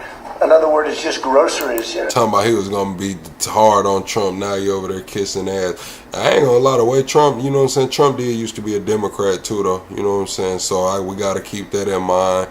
We got to keep in mind Mamdani, you know what I'm saying? He's the new guard, He might have, like I said, they could sell salt to a snail on the campaign trail, man. All of these politicians. Y'all be sure to double tap the screen, shut a live out. We need a quick 10 subscribers, man. Can we get a quick 10 subscribers? An old-fashioned word, but it's very accurate. And they're coming down high. They were, we had, both of us, we had the highest inflation in the history of our country the last 4 years under the Biden administration. And we've got inflation down now to a normal number. It's going to go even a little bit lower than that. Katie, do you have something? Mr. President, thank you so much. Mr. Mamdani often talks about New York City being covered by international law, that they will follow international law. Doesn't often talk about the U.S. Constitution. What is your response to that? Well, I don't know what you're referring to in terms of it could be covered by international law, local law. It's covered by a lot of laws, but it's covered by U.S. law. Are you referring to anything in particular? You just said that they're a city that endorses and enforces international law. Is that at odds with? No, I don't know. Would you want to Do you want to respond? Yeah, I think what I've shared with the president is our desire to not only follow the laws of our own city, laws that protect New Yorkers, but also a desire for consistency in our politics across the board. And that's something that we've talked about and something that I know many New Yorkers want. We work with ICE. We discussed ICE and New York City, and I spoke about how the laws that we have in New York City allow for New York City government to speak to the federal administration for about Thank you, Big Niche, for being a member for 4 months. Thank you, Big Niche, for that member for 4 months, man. 170. I'm going to have to get you a new logo, man, the 4-month logo. Serious crimes. The concerns that many New Yorkers have are around the enforcement of immigration laws on New Yorkers across the 5 boroughs, and most recently we're talking about a mother and her 2 children, how this has very little to do with what that is. What we did is we discussed crime. More than ICE per se, we discussed crime. And he doesn't want to see crime, and I don't want to see crime. And I have very little doubt that we're not going to get along on that issue. He wants to, and he said some things that were very interesting as to housing construction, and he wants to see houses go up. He wants to see a lot of houses created, a lot of apartments built, etc. And you know, we actually people would be shocked, but I want to see the same thing. Mr. Mamdani, anti-Israel protesters. Jack? Mr. President, I want to know one of the policies as well that Mayor-elect Mamdani talked a number of times about on the campaign was shifting the tax burden for property taxes from what he called minority communities to white-based communities and putting more taxes on white people. I also noticed that in your acceptance speech you didn't mention anything about America or Christians or white people in general, and so I didn't know if that was one of the policies that you guys had spoken about. We focused on affordability, we focused on the cost of living crisis. What I will say is that I am very much interested in property tax reform, because what we see right now in New York City is a system that is so inequitable that it can't even stand up in court. And the president and I spoke about the importance of not only building more housing, but also making sure that regulation of housing is something that is manageable to actually get through and not the cause of yet another weight that we see in our city. You're continuing this idea of race-based property taxes. No, to be very clear, no, the use of the term was a description of neighborhoods, not a description of intent. So you intend to tax the whiter neighborhoods more? No, we intend to create a fair property tax system because we want a New York City that is not only fair and equitable, but also one that every New Yorker can afford. Mr. Mamdani, Mr. Mamdani, anti-Israel protesters just targeted a synagogue in New York. Are you concerned about Jewish New Yorkers feeling welcome and safe in the city? And President Trump, you threatened to cut off federal funding to New York City. What policies would prompt you to do that? Would that be city-run grocery stores? Would it be something else? Well, I think if we didn't get along, whether it's cut off or just make it a little bit difficult or not give as much, we want to see, I use the term, we don't want good money going after bad. And, we don't want that to happen. I don't think that's going to happen. I did say that, subject to what policies are being said. We had a meeting today that actually surprised me. He wants to see no crime. He wants to see housing being built. He wants to see rents coming down, all things that I agree with. Now, we may disagree how we get there. The rent coming down, I think one of the things I really gleaned very much today, he'd like to see him come down, ideally, by building a lot of additional housing. Yeah. That's the ultimate way. He agrees with that, and so do I. But if I read the newspapers and the stories, I don't hear that. But I heard him say it today, and I think that's a very positive step. No, I don't expect. I expect to be helping him, not hurting him. A big help. What's up, business? New York City would be great. Look, I love New York City. It's where I come from. I spent a lot of years there. Now I'm right here. We took a big setback with the mayor that we had, Dave de Blasio. I thought it was a tremendous setback for the city. I think this mayor can do some things that are going to be really great. Mr. President, okay, how about you? Go ahead, please. You're a billionaire. You have a different address nowadays than you used to. You used to call New York City home. Would you feel comfortable living in New York City under a Mamdani administration? Yeah, I would. I really would. Especially after the meeting. Absolutely. And what makes you comfortable? We agree on a lot more than I would have thought. I think I want him to do a great job, and we'll help him do a great job. He may have different views, but in many ways, we were discussing when Bernie Sanders was out of the race, I picked up a lot of his votes, and people had no idea because he was strong on not getting ripped off in trade and lots of the things that I've practiced and been very successful on. Tariffs, a lot of things. Bernie Sanders and I agreed on much more than people thought. And when he was put out of the race, I think quite unfairly, if you want to know the truth, many of the Bernie Sanders voters voted for me. And I felt very comfortable, frankly, in seeing that and saying that. And, you know, it just turned out to be a statistical truth.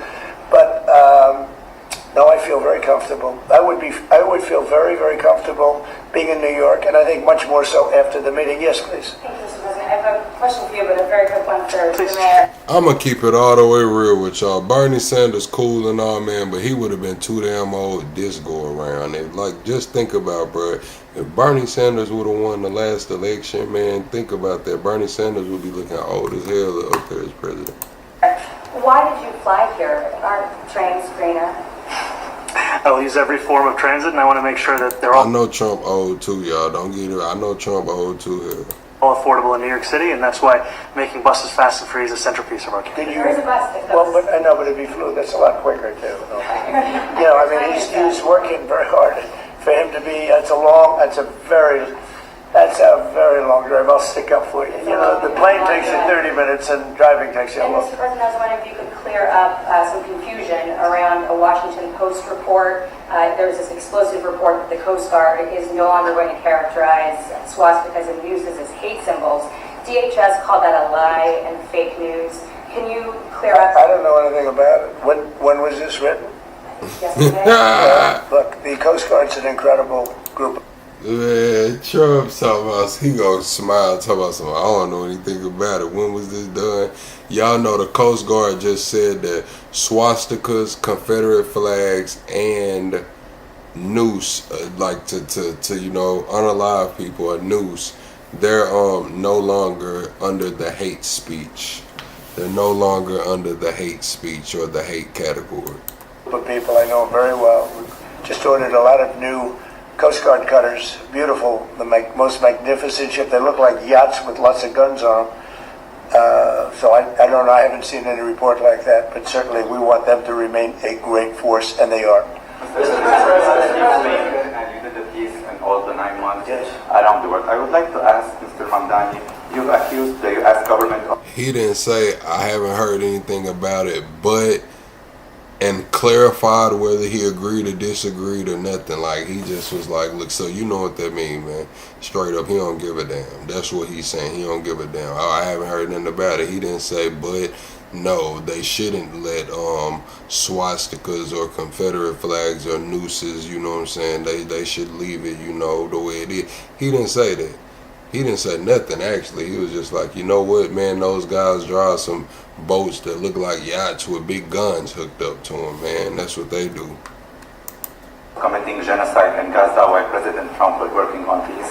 Why that? I've spoken about the Israeli government committing genocide, and I've spoken about our government funding it. And I shared with the president in our meeting about the concern that many New Yorkers have of wanting their tax dollars to go towards the benefit of New Yorkers and their ability to afford basic dignity. And what you said they reverse course on those hate symbols, they bad again? Okay, well, I don't know, man. I'm going to have to look it up. You said what happened to the $2,000 tariff check? Trump said they coming next year. Trump said the $2,000 is going to all Americans that make less than 100K. If you make less than 100K, Trump said he got a couple bands coming for you, a little 2,000, man, next year. we see right now is we're in the 9th consecutive year of more than 100,000 school children being homeless in our city. And there's a desperate need not only for the following of human rights, but also the following through on the promises we've made New Yorkers. And I appreciated the meeting we had and the work that we can do. Do you agree that President Trump didn't do a peace and work hard to make the peace? Because he worked hard to do the peace in the Middle East and everywhere. Do you agree with that? I appreciate all efforts towards peace, and I shared with President Trump that when I spoke to Trump voters on Hillside Avenue, including one of whom was a pharmacist that spoke about how President Trump's father actually went to that pharmacy not too far from Jamaica Estates, that people were tired of seeing our tax dollars fund endless wars. And I also believe that... Man, that's crazy. Y'all talking about y'all will believe it when y'all see it. Y'all talking about y'all will believe it when y'all see it. But wasn't Trump the one sending stimmies out last time? Isn't that what y'all said? All the black MAGA voters voted for Trump because he sent out stimuluses. Now he talking about sending another stimulus out, and we want to say we'll believe it when he see it. Oh, y'all gotta be kidding me tonight. Don't do this to me tonight. Y'all gonna make me cut up in here. Don't do this to me tonight. Y'all said every black MAGA voter only voted for Trump for the stimulus. Now y'all don't think the stimulus coming. Crazy. We have to follow through on the international human rights, and I know that still today those are being violated, and that continues to be work that has to be done no matter where we're speaking of. Mr. President, thank you, Mr. President. Do you view the mayor-elect as the true leader of the Democrat Party? And do you think Leader Schumer and Leader Jeffries, have to follow his lead? You said, have I seen any money? Hell yeah, I got a stimulus last time. Yes, I've seen money. I think damn near everybody got a stimulus last time. Shit, yes. You talking about have I seen? Yes, a stimulus. Got that bad boy. What is we talking about? I hope they have great leaders. This is a man that right now I think is focused in New York City. I really think he has a chance to do a great job. We're going to help him, but I really think he has a chance to do a great job. But I'll let you answer that. You consider yourself the leader of the Democrats. I think it's more appropriate for him. I consider myself the next mayor of New York City, and I keep my horizons firmly on New York City, and I appreciate the meeting with the president, which focused again on the 5 boroughs and whether New Yorkers could afford to live there. By the way, being the mayor of New York City is a big deal. Absolutely. I always said, one of the things I would love to be someday is the mayor of New York City. Being the mayor of New York, and especially now, because... What was it, like 1,200, and then there was something else. I don't know how much. It was like one of the stimulus was like 1,200, then one of them was for something. I don't know. It was a couple of them that went around, like 2 or 3 of them that went around, man. I'm just going to keep it a bean. I think you're at really a turning point, one way or the other. It can go great, or it can go in a different direction, and I think you really have a chance to make it great. I appreciate what you're saying. Mr. President, you said you love New York City. Mr. Mamdani, does New York City love President Trump?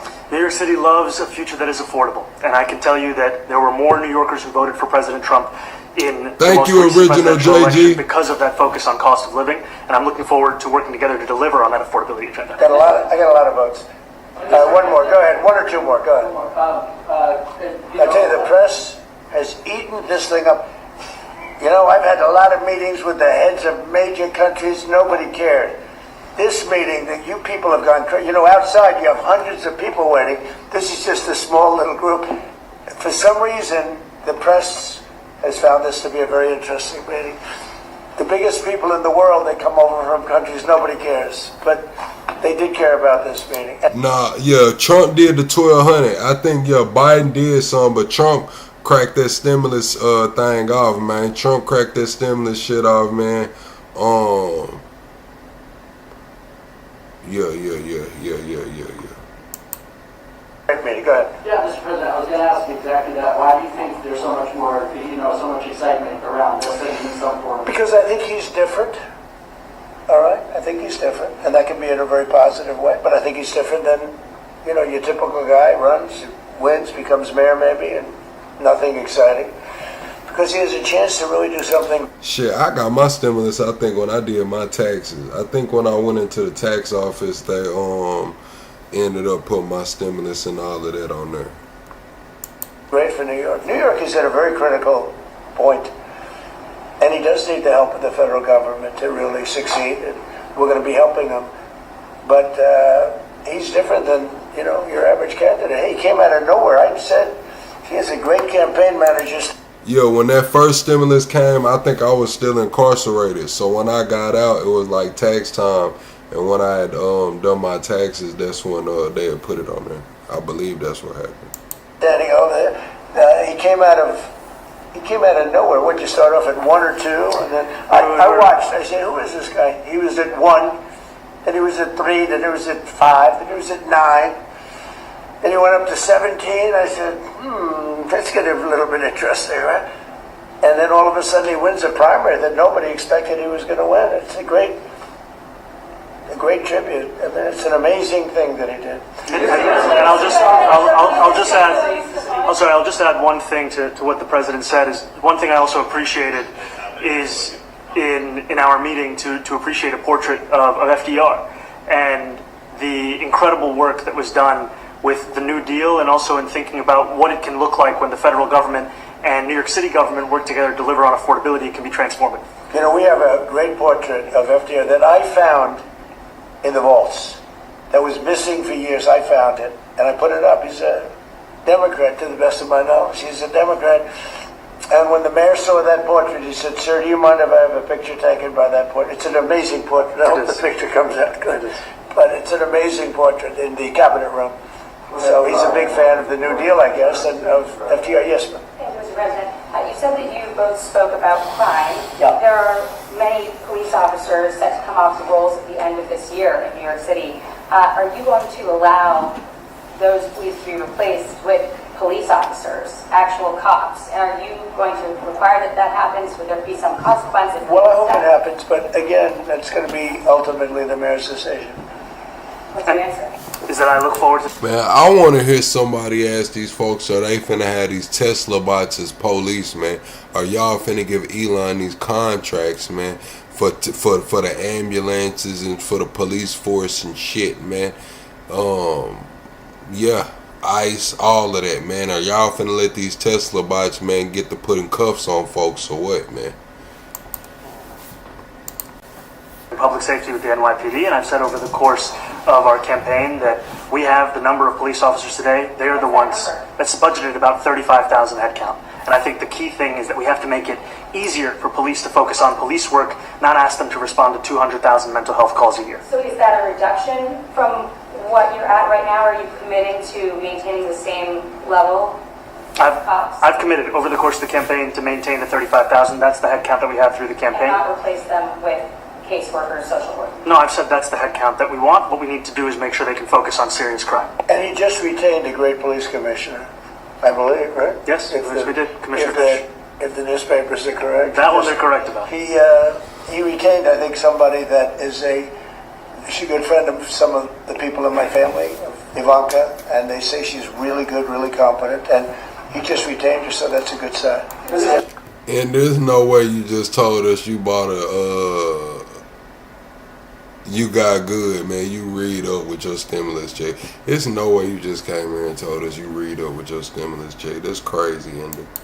Are there still topics that you see that you're disagreeing on in the future? And do you think you'll have more meetings like this? There will be topics that we disagree on. I think we'll probably come to a conclusion, and ultimately he'll convince me or I'll convince him. You know, it's for the good of New York. Ultimately, it's for the good of New York. I don't care about affiliations or parties or anything else. I want to see if this city could be unbelievable, if he could be a spectacular success, I'd be very happy. Do you think you guys will meet more in the future too?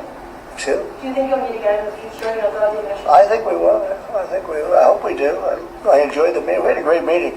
Please. Mr. President, Republican Elise Stefanik has campaigned multiple times by calling Zohran Mamdani a jihadist. Do you think you're standing next to a jihadist right now in the Oval Office? No, I don't, but she's out there campaigning, and you know, you say things sometimes in a campaign. I'm not gonna lie, I thought Trump was really finna say hell on, though. She's a very capable person, but you really have to ask her about that. But I don't particularly. I think I met with a man who's a very rational person. I met with a man who really wants to see New York be great again, and I can say again because New York was great. You know, when I came down to Washington initially, the city was so hot. It was doing great. We were having some telltale signs of problems. We had a mayor that was not doing a great job, but still, it was moving along. And it went bad. It really went, pretty bad. And I think it's been at lower points, but it went pretty bad. I think he can bring it back. Now the question is, will he bring it back all the way? Will he bring it back greater than ever before, which is, I guarantee, that's his wish. I think he wants to make it greater than ever before. And if he can, we'll be out there cheering. I'll be cheering for him. Okay, thank you very much, everybody. Is there any city truths not to answer the question about City Hall? Thank you very much. Oh no, I care very deeply about Jewish safety, and I look forward to rooting out anti-Semitism across the 5 boroughs and protecting Jewish New Yorkers and every New Yorker who calls the City Hall.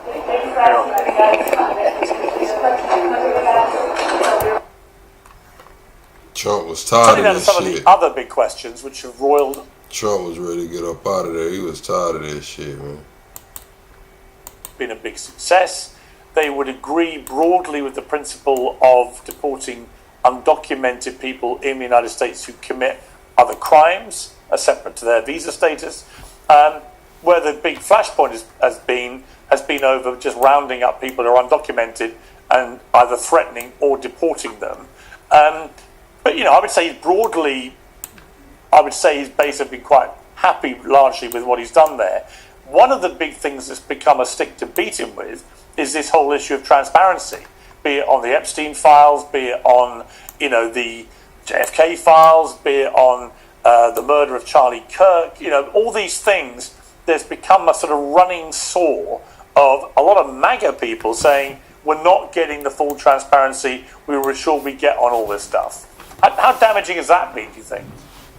I think it's extremely damaging, Pierce. The idea that this is the most transparent president and administration in years is absolutely absurd.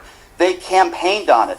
Donald Trump and so many of his supporters released the Epstein files. We saw what they did with Jack Posobiec and so many other Trump supporters out there in D.C. with the binders. We know what Pam Bondi said. Now every single time a reporter asks him about it, he attacks them, or they're Miss Piggy. He's unraveling by the day. We all know why Donald Trump doesn't want anybody talking about the Epstein files. We know why. Because he's all over them and he has something to hide.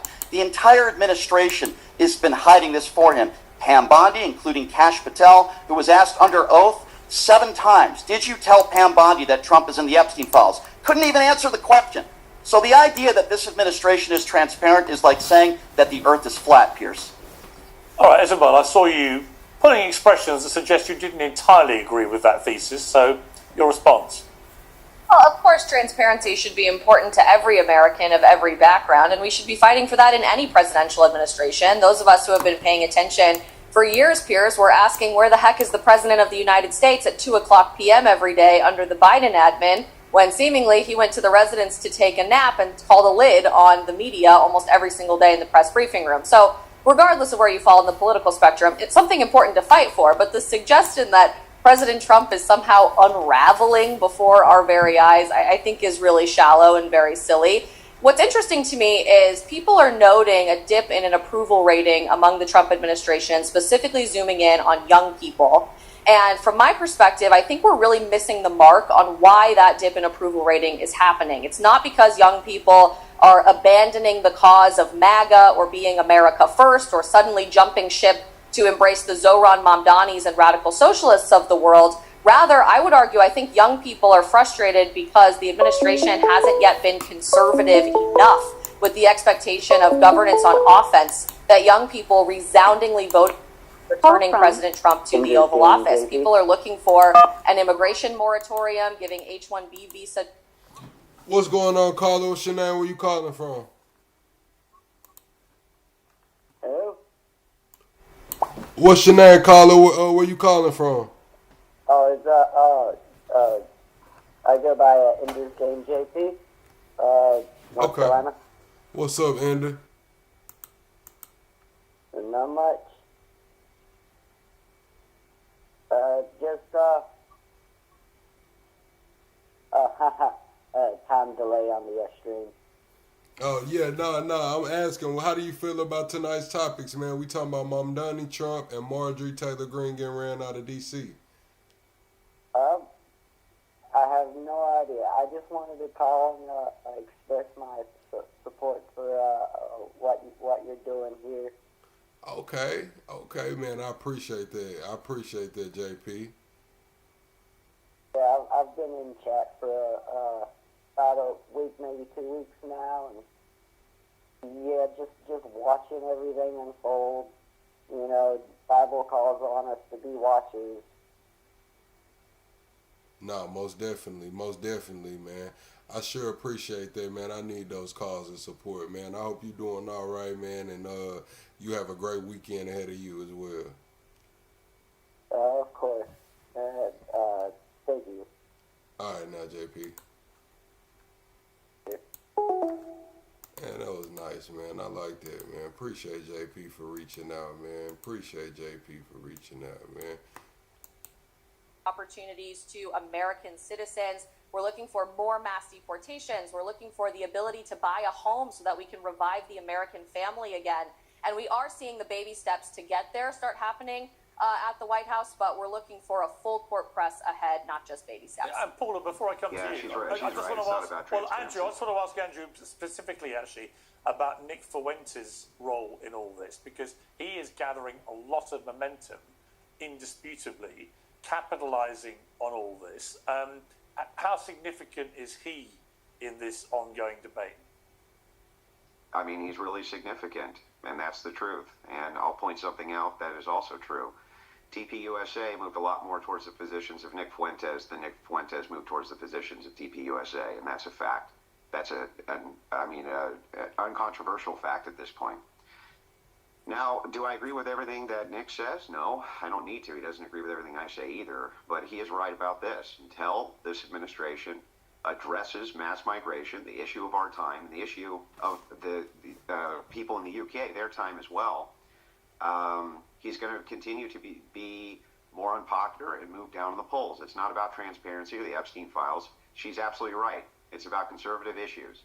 And we need to see Trump take a more conservative approach to the things that we want. That's what we want. Okay, Paula, thank you for your patience. Welcome back to Uncensored. This whole thing about immigration has been raging now as a debate in America, in the United Kingdom, across Europe. Clearly, there are a lot of issues about the way governments around the world have handled the issue of immigration, particularly mass migration of millions and millions of people across the continent of Europe, never mind anything else. It's been nearly 10 million people have come across in the last few years. And we had 10 million people entering the US illegally in the Biden administration. And that may be a conservative estimate. These things are causing a lot of anger amongst people who are in countries legally, who do all the paperwork. I've repeated this many times, but it's worth mentioning again. For me to own a home in America and to work there, I go through a very laborious process every 3 years or so to renew my visa, to do it all above board, to be completely legal, as do millions of other people.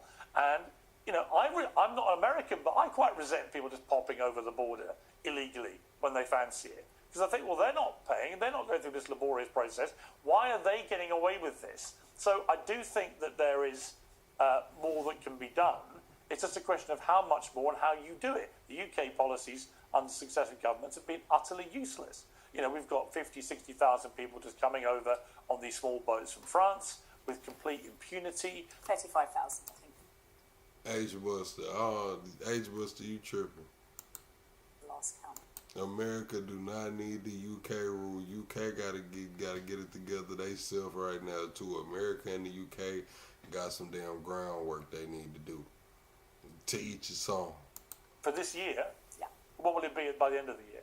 Well, we're a month to go. Right, but I think it's a new record, right? This is from Sakir Starmer, the Prime Minister promised to smash the gangs. I just think we need to be careful, though. This is exactly the point, isn't it? That we need to be careful when we're talking about figures. What we're actually talking about is human beings. We're talking about lives. We're talking about people who have lost their lives because they are seeking a better life and because hang on.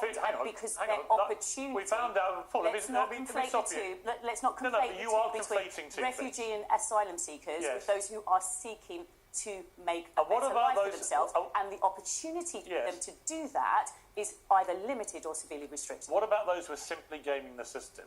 There was a purge, for example, specifically with people coming into Britain illegally from Albania. Turned out 15,000 Albanians in 1 year were just coming over, who were young, perfectly fit, healthy people, male predominantly, who wanted to get a better economic life for themselves. They're not asylum seekers. They're not refugees. They're people who live in Albania who just want to come and try their luck in the UK. I don't blame them for trying, but a system that just allows 15,000 to come in as we did in that way, and we had a word with the Albanian government, did a deal, and suddenly it was stopped. But it should never have been happening to start with. Every so often there's a piece of cinematic entertainment that just feels bigger and bigger. Not another Hollywood reboot, but an epic story of courage, faith and meaning. The Daily Wire has gone all out with this new 7-part series, The Pendragon Cycle, Rise of the Merlin. It's based on a book series by Stephen R. Lawhead, and it's a retelling of the classic King Arthur legend. The first official trailer just dropped. You should go and check it out.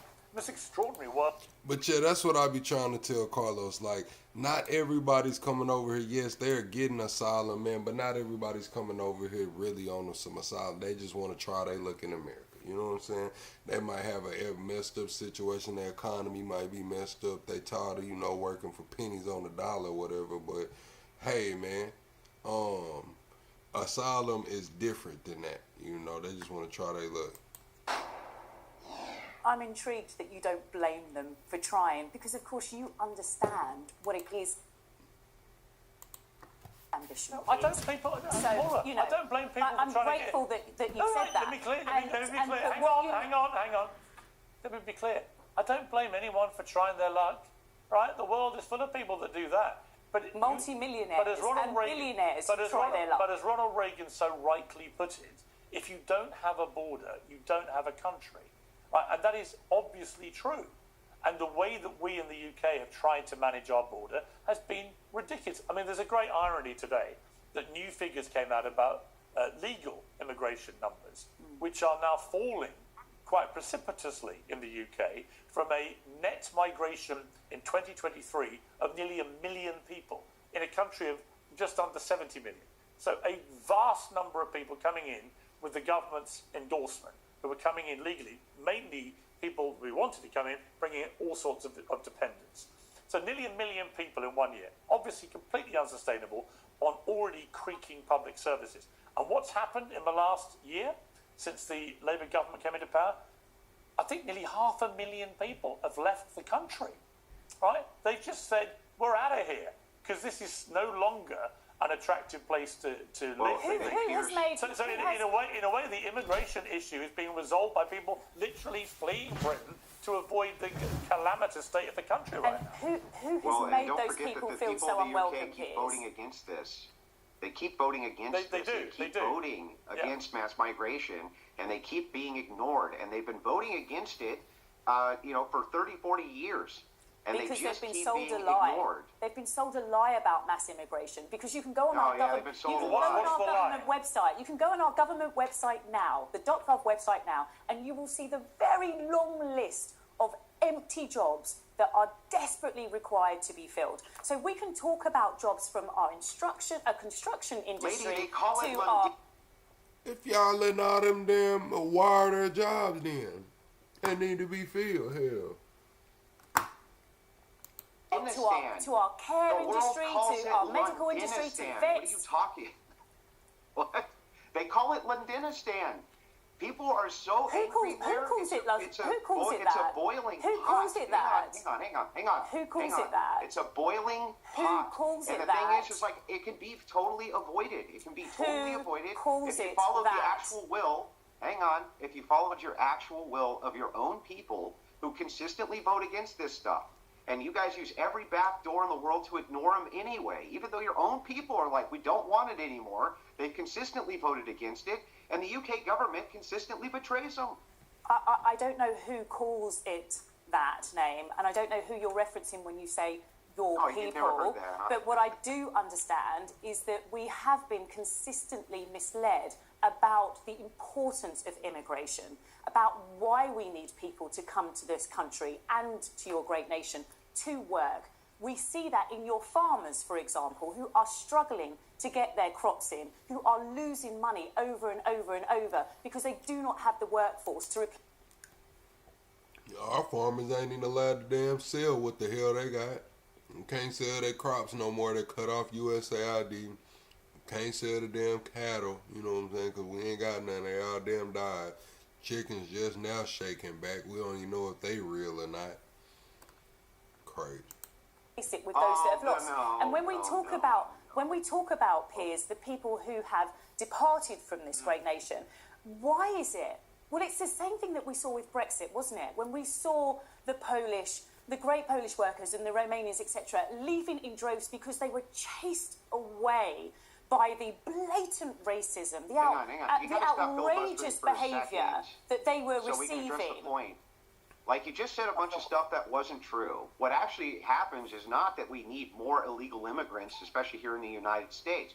What happens with these farmers is they get massive subsidies. The will of the people is that we don't want mass migration, and a country is made up of its people. Our people don't want mass migration. The people in the UK don't want mass migration, and my GDP argument is not going to help you with that. You understand? Every country, There's more important things than second-class slave laborers to fill your pockets. of mass They migration. don't want mass migration. Every They don't country want it. has grown great from mass Yeah, but migration. Paula, and so to deny that is Paula, misleading no, society. it's not misleading. We continue to Paula, need mass migration to grow our Paula, economy. it is not- it's a very basic fact. It is not misleading to say. I ain't gonna lie, she sound dumb as hell. She sound dumb as hell. What is she basing this on? Every country has gotten better because of mass migration. What are the parameters? What got better? Was more money being made? Okay, that's one parameter. We might can say that, but I need to know the damn parameters. We have let too many people come into Britain, both illegally and legally, in the last few years. I You would accept agree with that? I accept that there is regular immigration and irregular And you know why- immigration. I do not accept that human beings are illegal. All right, I agree with you about Brexit. I voted against Brexit. My worst fears are being materialised. And you talk to any hotelier, restaurateur in any of the major cities, they can't get the staff anymore because they've all disappeared, right? And that's been a real problem of that. But there's another issue, which actually we can discuss as a group, I think, here, which is if you look at the numbers of people who are out of work on benefits, in other words, the state is paying for them, a very large number now in the UK, it's like 5 million in total, over 1 million of those are off work with anxiety. When did we as a society, Paula, allow millions of people to simply say, I'm feeling a bit anxious, I can't go to work, the state has to pay me? You said what type of channel is this? Oh, we haters, bro. We are haters over here. If you came in here, man, we gonna hate on everybody. We gonna hate on Trump. We gonna hate on Biden. We gonna hate on Kamala. We gonna hate on you. We just some haters over here, man. This is ridiculous. Well, I don't recognise what you've just said. I just told you. I don't recognise what you've just said as what is happening. Well, you sound like a politician. I appreciate. You're not denying the fact, surely. Well, what I understand is that to get signed off sick from work, you need to go and see your GP. So what you're suggesting to me is that a professional is now complicit in defrauding. I'm saying it's a load of old baloney. But that's what you're saying. I'm saying it's a load of old baloney. A professional is complicit in defrauding our benefit system. Well, I'm not suggesting that. I'm saying a lot of people So are that pulling... means that the people who have been signed off work sick have been signed off work sick because they are And let me tell you, Paula, it's a load of old flannel, and you know it, right? Anyway, let's get back to the bigger picture of Trump here. Isabel, Donald Trump came in with a very clear mandate to do a number of clear things. From your perspective, how many of those things is he getting right? And where do you think the peril is for Trump? Yeah, I want to come back to that in a second, because I just have to say, as an American watching this, and we try to lend our platform on my show and the Daily Wire to amplify the British plight right now that is happening with the complete invasion of your country and the destruction of British. No, I was trolling, man. I am the voice of the politically homeless, man. This is the centrist channel. We call out both sides for the good, the bad, and the ugly. Only reason I said we some haters is because all of we've been bought out. We've been bought, sold, paid for, occupied, pillaged, set up to fail. Yeah, man, it's bad off for us right now. So right about now, man, in 2025, to wrap up this year, we probably finna do a whole lot of damn hating, man. Straight up, we just gonna hate that, hate out the rest of the damn year on these politicians, man. We're occupied, man. We got Qatari jets, we got people flying private 20K flights, security guards for girlfriends, 2 jets for admin people, man. Everybody's taking money from whoever. Still ain't got the full Epstein files and shit, man. Like we just gonna hate that. Government shut down planes and shit. They just talking about. I just watched damn Caroline get up here yesterday and tell me a damn lie. Talking about gas is cheap. I wake up this morning, gas up 35 damn cents from the day before. Like, yeah, we just gonna hate on their ass to the year over with, man. We'll try again January 1st. Fuck. Culture. But by whom? Sorry, who are we being invaded by? I'm an immigrant. Are you suggesting that I've invaded Britain?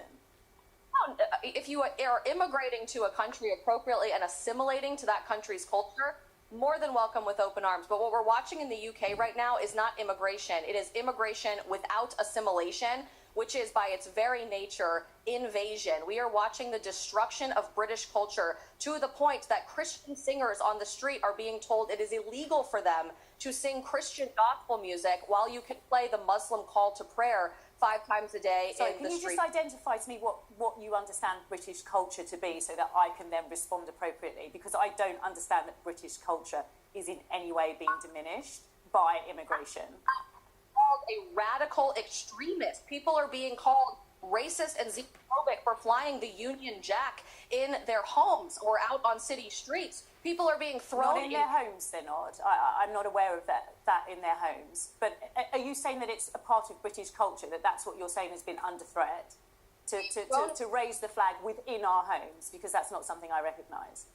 In order to identify the problem here, British citizens are being thrown in prison for years and years and years for retweeting concerns about their inability to seek a job in the workforce being taken over by someone who just showed up 5 minutes ago, or their taxpayer dollars being used to pay for social services for those who are not legitimately seeking asylum or refugee status. We probably are the freest country in the world, man, but it's a lot of shit that's been, pissing me off lately. Like people going to their banks trying to pull out a certain amount, banks telling them no, they ain't got it. I've dealt with shit like that before. Woman trying to close her business bank account, can't do it, can't get on a plane if you don't want to have a star on your damn ID, or you don't want to give up your biometrics. They talking about now they put out some legislation. They trying to make it to where you could pay $18 and step in the thing and let them face scan you and fingerprint you, and you don't got to have a real ID, a passport, or nothing. You just fly for $18 in your damn soul. Hell, shit's crazy. We are watching the United Kingdom crumble before our very eyes. Well, I would say, all right, hang on. Let me put up a little hand for my country here. I'm in my country. I don't know, when were you last here, Isabel? I was last year. I was there in Scotland. Okay. And did you feel in fear of your life everywhere you went from this invasion or not?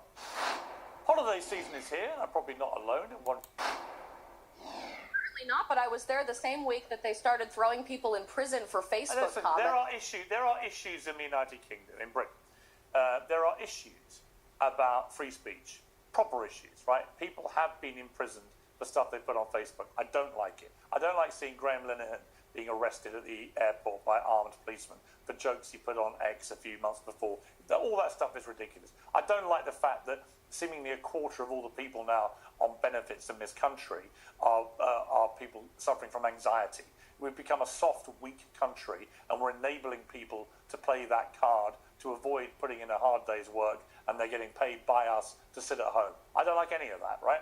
I do think there are some issues on the immigration thing which are serious. The small boat scandal, which it is, of tens of thousands of people just coming in on boats all the time, especially when the weather's good, is terrible and has to stop. We lost the plot completely with legal migration, allowing way too many dependents to come in. Our public services simply can't cope with the avalanche of people that were coming. However, the idea that we're living in some kind of Islamist state now and that nobody can walk the streets of London without fearing for their life is massively exaggerated. So I do think this is good, and it's been whipped up a lot in America, I have to say, where I say to my American friends, you really need to come to London and you need to sort of walk around. I mean, just walk around. Trust me, I was in New York recently, LA, I was in Miami. I don't feel any more fear than in London than I do in any of those cities.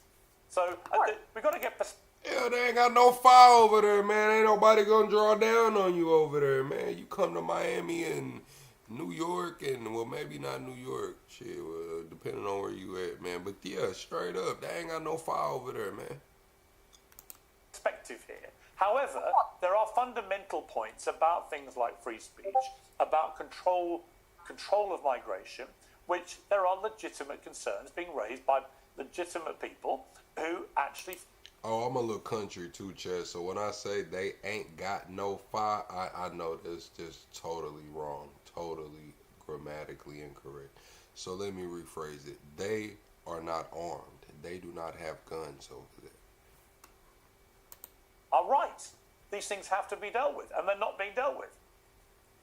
Absolutely, and I think often our media tends to exaggerate some things as well, Piers. I was in New York 2 weeks ago and had a lovely experience, and I think the fear certainly is reaching an all-new time high in old media, which is why new media like this matters so much. But when I see an imam from San Diego, for example, take a trip to Birmingham in the UK and proudly proclaim on the international stage, the UK will become a Muslim country. America will become a Muslim country. But why would you give that any thought whatsoever? Why would you give that any credence? So if I came to your beautiful nation tomorrow and stood on your street and said, with my fist held high, this is it, I am now going to conquer America. Honestly, you would take me seriously and see me as a threat. Of course you wouldn't. So why are you taking this individual as somehow gospel and that they must be listened to? All right, look, it's feeding into a fear that doesn't exist. Okay, I'm actually. Sorry, Brian, you want to say something? Yeah. I'm sorry, Pierre. I was just going to say it's interesting that she didn't answer the original question, which was, do you feel Donald Trump has fulfilled his promises? I didn't get an answer from her on that. And I just want to, if I can respond to that real quickly, is the war over in 24 hours? I'm just curious, have prices been plummeting, or has inflation been up for the last 5 months? How have those jobs reports been? I'm just wondering, I'm just curious, is there peace in the Middle East? Remember when he said there was peace a few weeks ago? Fake. The job reports have been fake. They've been fake. So just wait. What did they say? They created 119,000.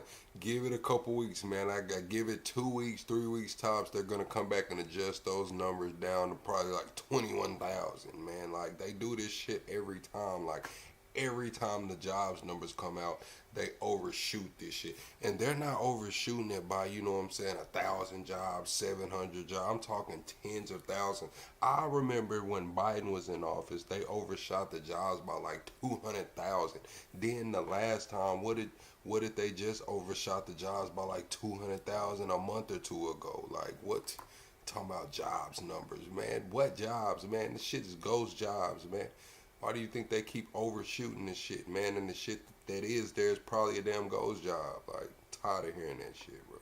Tired of it. And we had a ceasefire deal. I mean, the only promise he really kept was he was going to, pardon a bunch of January 6th insurrectionists, some of whom beat police officers with their own batons. Some of them are back in jail. So I noticed she didn't answer that question. The bottom line is he hasn't fulfilled almost any of his promises, and when things go bad, he insults reporters. When things go bad, he blames Joe Biden, he blames Pete Buttigieg, he blames Barack Obama, he blames George Soros. Well, that's what. Well, on that point about him insulting reporters, his sort of ongoing battle with the media rages on. I want to play a comment where he actually called a female reporter piggy. Let's take a listen to this.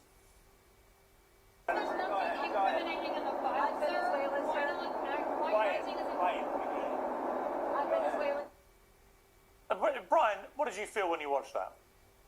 I'm absolutely repulsed by that. First of all, he's the president of the United States. To call somebody Miss Piggy, he's supposed to be a leader. He is supposed to lead the way and, in a sense, be a role model to many out there and be professional. You're the president. It's beneath the presidency. Every single time somebody asks Donald Trump a question that he doesn't want to answer, for example, the Epstein files, he asks, who are you with? Where are you from? You're fake news. And then he attacks them and threatens them. Well, let's take a look at that clip too, because the two go hand in hand in a way. Another female journalist. Let's take a look at that clip from the Oval Office. It's not the question that I mind, it's your attitude. I think you are a terrible reporter. It's the way you ask these questions. You start off with a man who's highly respected, asking him a horrible, insubordinate, and just a terrible question. I'm gonna keep it real. She asked a tough question. She did ask it kind of snappy. And I know that we're Americans and we don't, but they don't play that shit over there. Trump got this dude on the hook for $1 trillion, man. And this woman just kind of talked him a little crazy with the way she asked the question. Yeah, Trump looking like you finna fuck the money up, man. You could even ask that same exact question nicely. You're all psyched up. Somebody psychs you over at ABC. You're gonna psych it. You're a terrible person and a terrible reporter. As far as the Epstein files is, I have nothing to do with Jeffrey Epstein. I threw him out of my club many years ago because I thought he was a sick pervert. But I guess I turned out to be right. The White House released a statement saying about the piggy comment. This reporter behaved in an inappropriate and unprofessional way towards their colleagues on the plane. If you're going to give it, you have to be able to take it. One of the theories behind that statement being that the reason he called her Piggy was she was asking too many questions and was being a greedy pig. He didn't actually say Miss Piggy. Brian, your response to that rationale?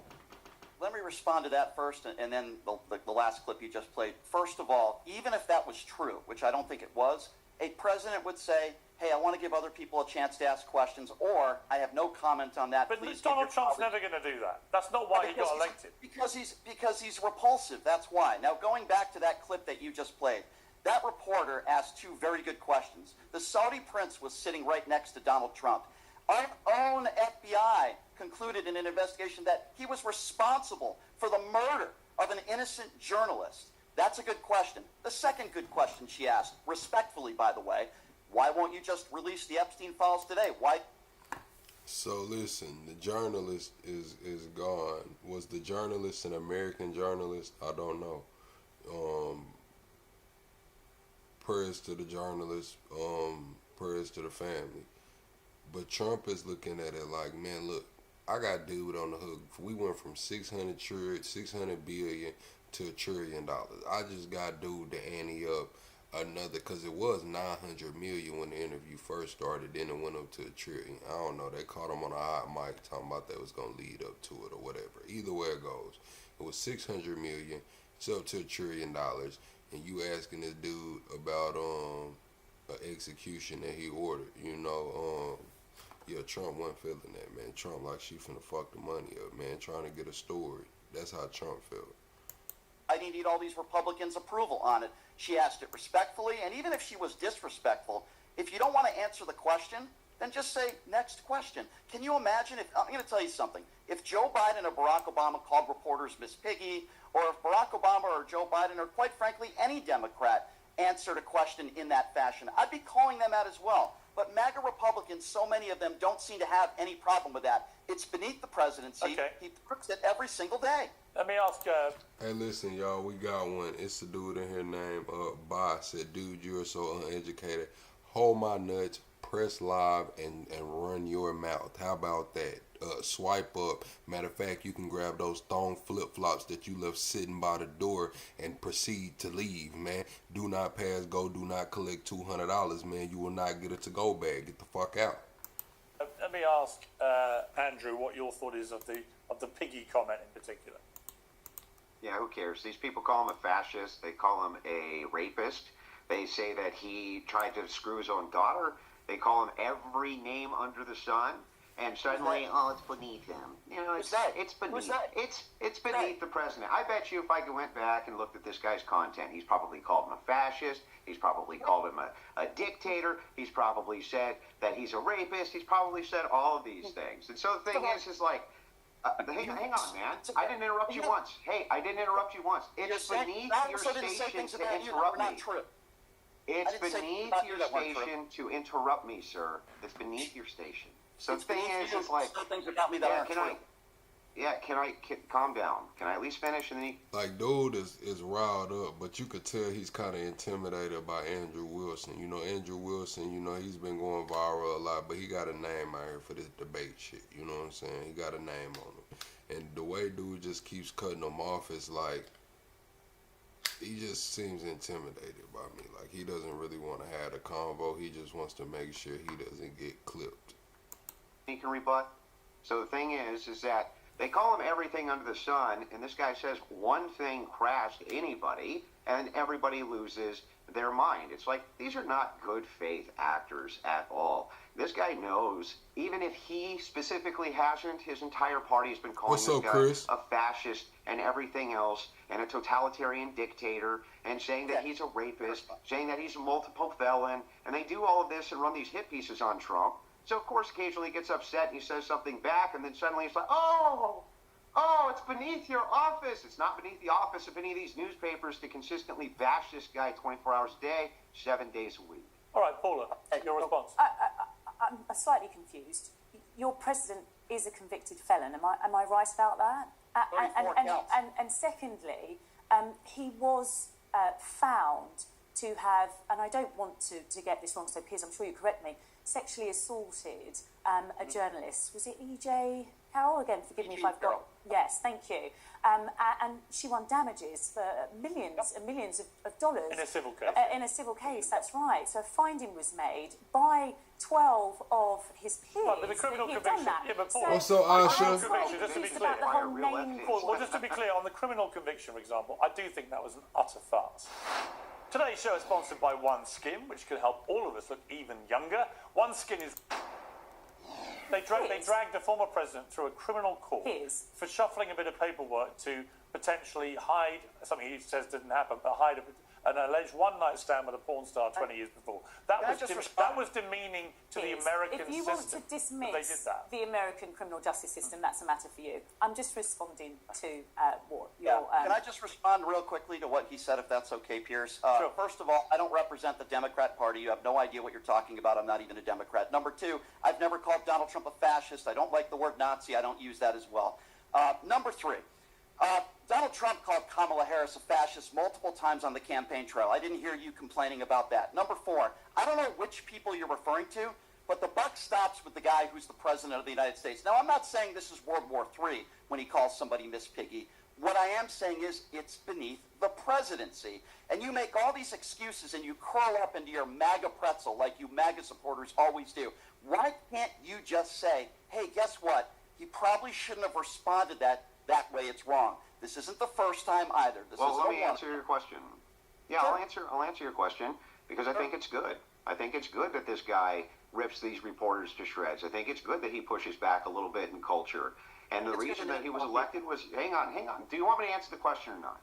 The reason that he pushes back is because that's what we have him there to do. He's designed to push back against the culture, against the lying mainstream media, who has been lying nonstop since COVID-19. And the thing is we know that now, don't we? Because we know for sure that there was all sorts of political pressure put on by the Biden campaign to remove stories that they didn't like about C-19 and things like this.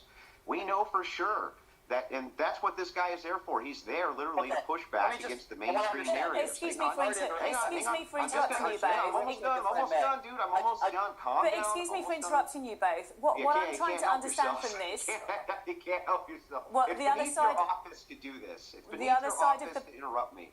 Forgive me for interrupting you both, but what I'm trying to understand, and I think has been raised, is you can push back. No one's saying that you can't push back, but push back with an answer. Answer the question. That's your pushback, surely. And without an answer to the question, you're wanting Donald Trump to behave like a conventional president. He did push back with an answer. The one thing we know about Donald Trump is... I threw him out of a club. Well, Donald Trump... That's what he said. He gave an answer. He did. So, and the truth about Trump is he's never going to be presidential. That's why he gets elected. Precisely because he's not like every other president. People may not like it. He's a trash-talking New Yorker who gives it back with bells on when he gets it. And I do think, Andrew, I don't defend the piggy thing. I think he shouldn't have said that. I don't like the way sometimes he talks to the women in particular. However, it is entirely true that Trump has been subjected to the most vicious sustained abuse of any president in history by the mainstream media. You have with impunity called him a Nazi and a fascist and so on. And I'm sorry, that's a little bit worse than calling somebody piggy for asking too many questions. Okay, but the reporter didn't say that, Pierce. If somebody in the press called him a Nazi, then that would be grounds for taking your credential away. I agree. But that's not what the reporter did here. And I keep hearing these excuses from Andrew all over again, blaming the left. Well, it's the media. And no, listen, I don't want to, maybe I'm different than Andrew, I guess. I don't want a president put there to call people second-grade insult names. A president is put there to lead the country, to help us with the economy, yes, maybe to end wars, and to help the American people, not take food stamps away from people, not take Medicaid coverage away from people, and not to make people laugh or talk about injecting yourself with disinfectant. That's not why we brought let me ask Isabel, if I may. Isabel, your response to that. On that note, it was brought up, could you imagine if Joe Biden would have ever said something like this? Let's not forget, Joe Biden said to the face of a voter, one of his constituents, in December of 2019, he called him fat. Look, fat. And he was upset with a question that he was receiving as the sitting president of the United States. So again, we play this game all the time. What it do, Dorsey? What? Hey, what's going on, plug? Not much, not much. Did you see that meeting? Did you see that meeting between Mamdani and Trump? Ah, hell, you just got in here and called in. Yeah, we watched it. We watched the full meeting. Yeah, well, you know, I had to drive and stuff, so, hey, check this out. Trump surprised everybody, huh? Hell no, he didn't surprise nobody, man. That's what Trump Man, do. he told old boy, they tried to put old boy Mamdani on the spot. Trump said, go ahead, you can call me fascist. I don't care.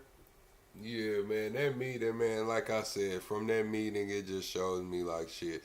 Trump did used to be a Democrat, man. I feel like Trump. Then I read Trump's book too, you know, Art of the Deal. Trump says that he don't even care if like y'all been into it or whatever. He don't care about grudges or none of that. If he can work with somebody to get the damn deal done, he'll work with them. So it don't surprise Check me. this out. Trump trying to get back into New York City. That's what Trump's trying to do. Because remember, the state attorney said he was barred from any dealings in New York City, right?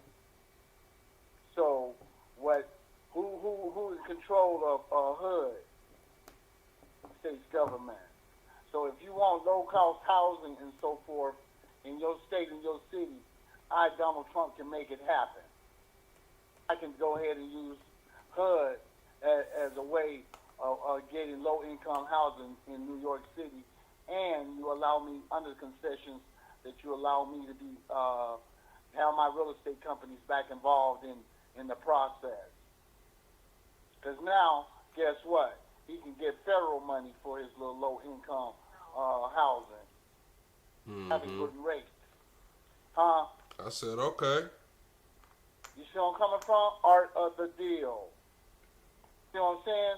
He's like, okay, this dude, I got a deal for you. I'll give you I'll let you have the federal housing and this and that, and you can have the rapid transit. I'll give you the money for that. Don't worry about it. I'm not gonna cut New York off. But this is what I need. This is what I need in return. Let me in on these low housing deals, because there's trillions to be made. Yeah, I feel like Trump was gonna get in anyway through like his buddies, you know. That's New York. He's a commercial builder. Shit, he was gonna get in regardless. Right. But see, Mamdani it's about 45 people on the boards, different city organizations and shit that have to do with housing, development, all that. Right? Well, the old guard put these people in place.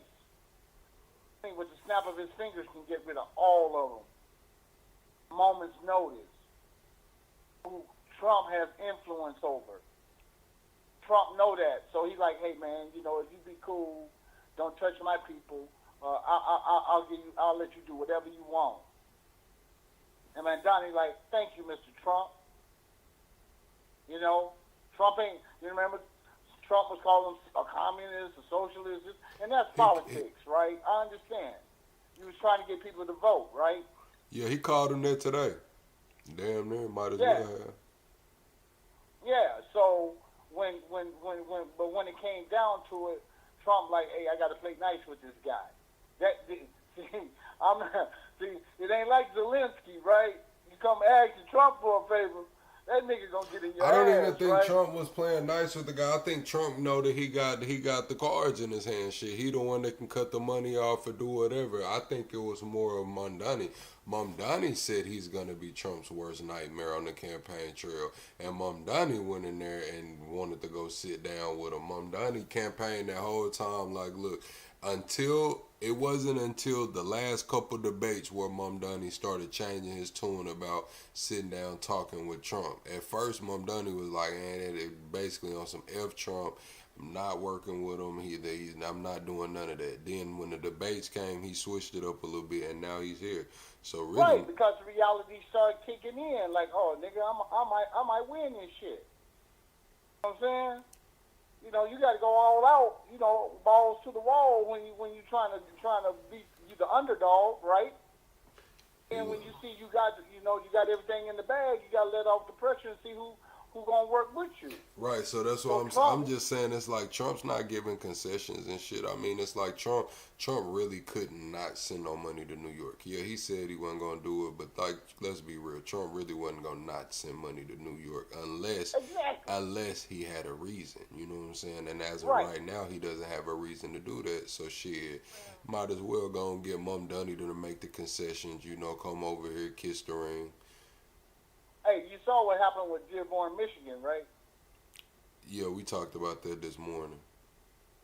Yeah, you know, them people came up in there and the Muslims wasn't having this shit. They was rubbing bacon all on the Quran, doing all kind of disrespectful stuff that, man, you really don't, I mean, man, it really ain't none of your business, so why are you going out of your way to provoke people? You see where I'm coming from?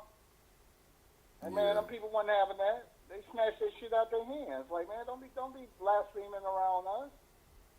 So, I mean, them people ain't scared. Yeah, they said they're supposed to have the bikers from across the country supposed to go to Dearborn in May. They calling for all the bikers to show up in Dearborn. Yeah, okay? Don't make them niggas start strapping something. Hey, don't make them do something where they got to feel like they got to defend themselves now. You know. But let's not forget where they come from now. Stereotype them, but, you know, you mess around with the wrong one, make the wrong one, you know, flip out. One fanatic, right? Nah, for sure. What about Marjorie Taylor Greene? That was the other topic before we get back to the show. How you feel about Marjorie Taylor Greene? She's starting to become a real politician. She resigned. No, she resigned today. Oh, she did? Yeah, she said January 6th to be her last day in Congress. I think the threats got to her. She said she going back to Georgia and she finna live her life. Okay, so cause she, I guess a rat abandoning ship then, right? Trump called her a traitor, and then he called them other people traitors. I listened to what was his name, Tim Crow. We listened to some dude last name Crow, Representative Crow. We listened to his voicemail, and they was calling for the death of him, his family, saying that they'll go to church if he come up dead because they know God is real. And yeah, so I can imagine what kind of voicemail she got. If he was getting those, I can imagine what she got after Trump called her Marjorie Taylor Greene. Hey, check this out, man. Shit, that's what happens. That's what happens with fanatics. You know, the thrill is gone, right? What I wanted out of the deal, and now I'm ready to get off the ride, right? I bet you if you check out her bank account, she got a couple more million than she had when she first got elected. Maybe. She been in 5 years. Right. So 5 years to put my hands in the cookie jar. Legislation that's gonna favor my little district. Yeah, that's gonna hurt that's gonna hurt the Republicans though. They say she was one of their best fundraisers. Yeah, hey man, check this out. She was a cheerleader. She was a go-getter. Notice as she got older though, she started softening up, right? She said during her video, her resignation video, she said that She will win if she ran again, but she thinks the Republicans are about to lose the midterms, and she will be having to defend Trump against impeachment. She think the Democrats finna win the midterms and try to impeach Trump. Well, in other words, she think he did it. It's whatever. She just saying about all the shit he's doing now. You know, Al Green just did a whole press conference, I think either yesterday or this morning, talking about he's bringing up new impeachment shit on Trump. Al Green from the one for Texas? Yeah. For Texas? Yeah. Okay, all right. Well, hell yeah. Go ahead. Al, do your thing, baby boy. Yeah, he's supposed to. Kick them when they down. That's what you're supposed to do. Well, yeah, Al Green. Trump was up, Al Green bringing new impeachment shit, so Marjorie Taylor Greene know that it's coming, and if the Democrats win the midterms, Trump finna be going back through this impeachment shit. Hey man, it's something in that Epstein emails. We ain't. She done seen it, and she like, ain't no way in hell we can explain our way out of this shit. You know, it's too much damning evidence, and you can't really. It's just like with Nixon, right? You see what I'm saying? The Republicans had to go to Nixon and say, "Hey man, give it up, Dick." This one we can't win, man. We can't back you on this one. It says, Al Green of Texas announced he plans to file articles of impeachment against President Donald Trump before the Christmas break. There will be articles of impeachment filed before Christmas break. This I will pledge to you, he said during a press event on Capitol Hill. He plans to introduce these articles as a privilege motion, which will force the floor to vote within 2 legislative days.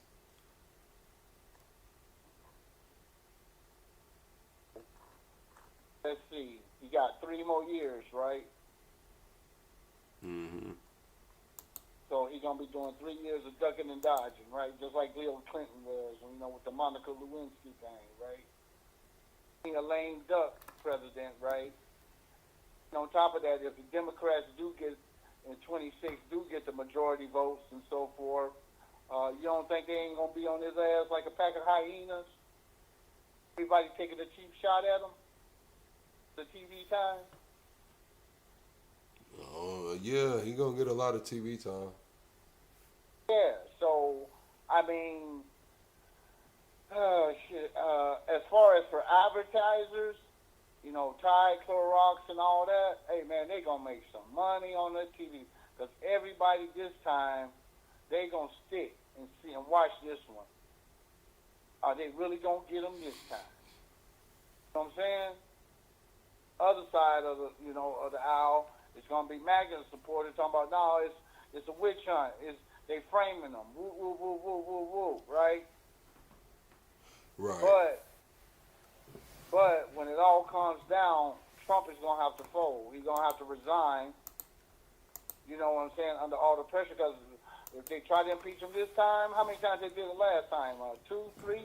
I don't know. I don't think he's gonna resign. But yeah, we finna get back into the show, Dorsey. Those was the 3 topics, though. But they caught him with his hand in the cookie jar, and the rats is jumping ship. That's only natural in politics, man. Oh, them Epstein files, hey, they starting to catch up with him. Straight up, man. And my whole thing is, only God knows what's gonna happen, right? Correct. You know what I'm saying? Only God knows, But also with Alex Jones, remember the little thing you had with Alex Jones this morning? Yeah, come on, Dorsey. We trying to get back to the show, though. What's up? What about back to the show, man. I'm just saying, Alex Jones talking crazy as hell. He don't give no fuck about no damn kids. Man, Alex Jones. Was talking all that shit. Nah, I think Alex Jones was just reacting to dude. I know what you talking about the eating the brains and shit. Hey, right. That nigga was talking all that shit about Sandy Hook, telling them people. Yeah, he did. Them parents. So, he was talking about the baby brains and the initiation. I think it was him and the other dude, right? Yeah. Yeah, okay. That shit was crazy as hell, though, man. I caught only a little bit of it, but I thought that was very fascinating that, you know, he was coming out there with that nonsense. But anyway, get back to your show, man. I'm enjoying it. Sorry that I'm catching it because, you know, I don't watch Drive. You know, I'll be on the road sometimes, so I can't watch your show. Nah, it's all good, man. I appreciate you for calling in, Dorsey. We finna finish this clip. Sir. All right, now. This damn show ain't YouTube. Go ahead, baby. All Bye. right, now. Of breaking news, Donald Trump is being Trump, but we refuse to acknowledge the ridiculous double standards that exist in American politics, and we pull the wool over our eyes when we have seen for the last decade in American history, virtually every single legacy media outlet call Trump a Nazi, a Hitler apologist, a radical right-wing fascist, someone who's going to literally start World War III, every single name under the sun with the clear objective to villainize him and villainize anyone who has ever supported him. It is that type of villainization, for the record, that led to the radical... Okay, and let me ask you, Isabel, I want to change a couple of other fun stories of the week, but first, before I go to Paul, I want to ask you, how long has it taken you to prepare aesthetically for this panel? Hair, makeup, so on? About 5 minutes, probably, Piers. Paula, how long has it taken you? About that time, because makeup's amazing. Here. Right, so there's no disparity here between the white member of the panel, female, and the black member of the panel, female. We can agree on that. Same amount of time, right? There's a reason I'm asking. Let's play a clip from Michelle Obama this week. Let me explain something to white people.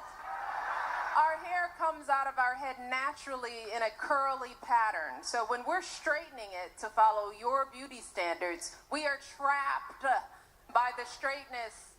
That's why so many of us can't swim and we run away from the water. People won't go to the gym because we're trying to keep our hair straight for y'all. Last time, Paula, I went swimming in the sea, for example, there were a lot of black women in the sea. Last time I went to the gym, there were a few black women in the gym. This is all baloney. And she's on this weird little victim tour, Michelle Obama. God. Last, I think 2 weeks ago, was about how she couldn't afford to have a team at the White House. Literally, her and Barack Obama, two of the richest people in America. Now it's like the terrible agonies of living up to white. Do me a favour. She doesn't actually believe that, does she? Of course she believes it, and it is a reality. And I'm intrigued that you're actually upset about this, as opposed to going, oh, okay, is that what it's really like? So, yes, I have lost jobs because of my hair. I was even told by other black women, maybe you should straighten your hair, Paula. Why? What job? I'm a barrister. And I have lost roles. You lost a legal case because I didn't lose a case. Hair. I didn't lose a case. I'm saying I've lost roles. I've lost jobs. What role? Because of my hair. I've written all about it. It's in various articles. Well, give me a little. So I was told, for example, that hair like this, I didn't look like a barrister. I didn't look like what the clients would want. So I should straighten it. I would fit in more if I straightened my hair. When I got my hair braided, I was told that it looked messy, and that I should straighten it and just keep it tied back in a bun. I was told that relentlessly. And as I say, I was actually told that not only by white women, but also by black women, because we feel as if, and this is this kind of subconscious message that we're fed from a very early age, that to look perfect is to look like a white version of yourself. Honestly, all right, Andrew, I'm going to bring you in here. I don't buy this. Come on, Ben, you tell me that I'm wrong. I can't wait to hear this. Somebody as successful as Michelle Obama on the global stage had one of the biggest selling books of all time. But it's not a weakness. It's not a weakness, Piers, that she's evidencing there. It's not a weakness. It's a false playing of the victim card. Why is she playing a victim card? Because she's saying all this pressure to conform to look like white women. No, she doesn't. But they will. Double tap the screen, shut the live out chat. We 25 subscribers away from the next sub goal, man. Is Michelle Obama full of it, or is she speaking truth, chat? Of pressure. I'm telling you that my own. Do you really believe Michelle Obama doesn't go swimming because of her hair? I don't believe it. She didn't say she didn't go swimming. I understood there were occasions where she didn't go. There's definitely been occasions. Andrew Wilson Man, it's a lot of black folks that don't get in the water because of their hair. I'm just gonna keep it real. That be what's going on. You know what I'm saying? Straight up, this shit costs money. It's not even. I mean, it could be that you just don't want to you don't want to fuck it up because it costs money to get it done, time and money. You know what I'm saying? If you want your hair, whether it's maybe it's not naturally straight, but you get in that water for sure, man. You don't brush it out or whatever, man. This shit's gonna be mad at knotted. If you got some hair is not cheap, man. That shit's expensive for these women out here.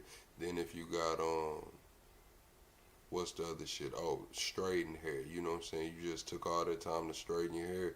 As soon as you get out of the water, it's over with. Maybe they want to go to the club or something after that. You know what I'm saying? They not, I don't know, whatever, bro. Definitely been Andrew Wilson, occasions where I haven't Andrew wanted Wilson to may get have my hair actually wet. just self-immolated in fury about this. So we've lost him very temporarily. Well, let me ask Isabel, you're a white woman. Do you think that black women you know are intimidated by how you look, your hair, your makeup and so on, to the degree that they want to conform to look like Isabel Brown? Top cat. No, I don't, Piers. In fact, I think beauty standards have changed so substantially over the past. What's going on, Top Cat?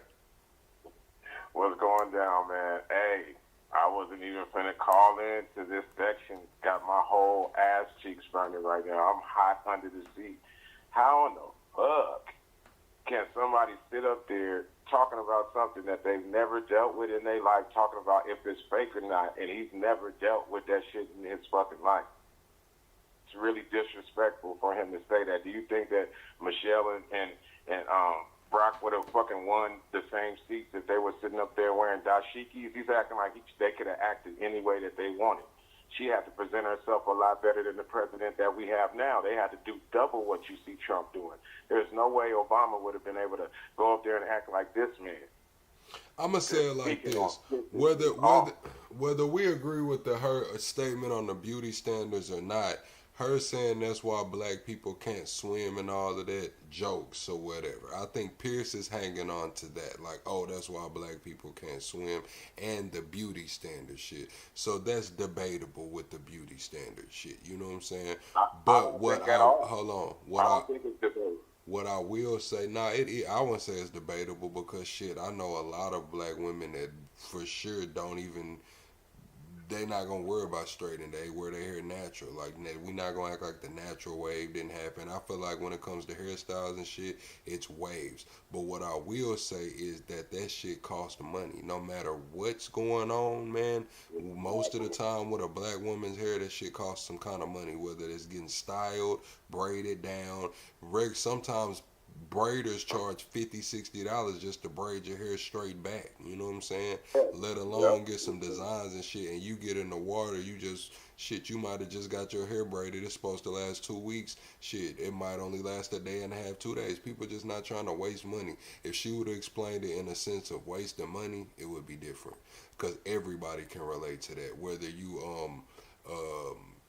everybody can relate to that. You know what I'm saying? Wasting money. Nobody wants to waste money.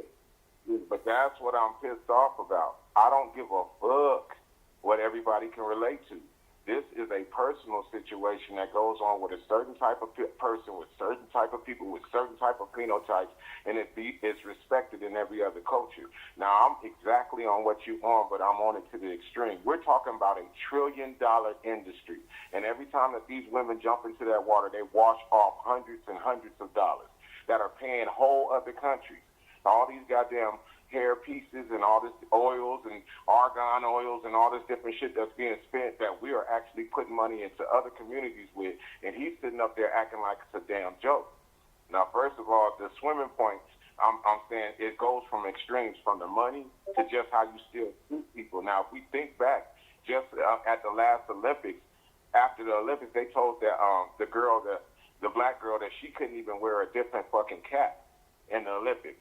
So that don't have nothing to do with money or anything. You're still discriminating against a person that has a phenotype. It's not going to give her no benefit. It's not a steroid or nothing.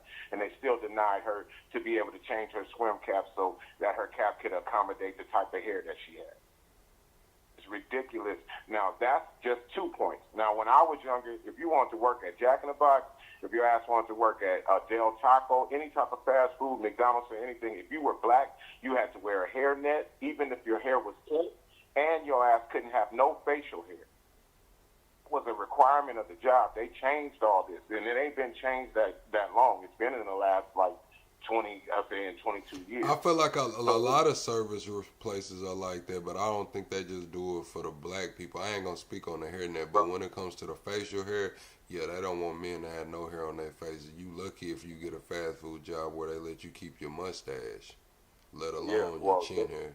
Bro, and these cats are sitting out here with mohawks, mustaches, beards, full. The manager walking around with a nice cut, full ass beard. They're doing what they want to do. It's always been put on these people. This is what I'm saying. When it came to restrictions that were like that, it was fucked up, but it was for us. Just like they just changed the military situation back. Now we're back. We went back from what they were considering us. They actually changed. I forgot what they made them do. But now you can't. There's something that they could do. The facial hair or something in the military. If you had problems with having bumps or anything like that, they had that. They took that clause back. Now you can.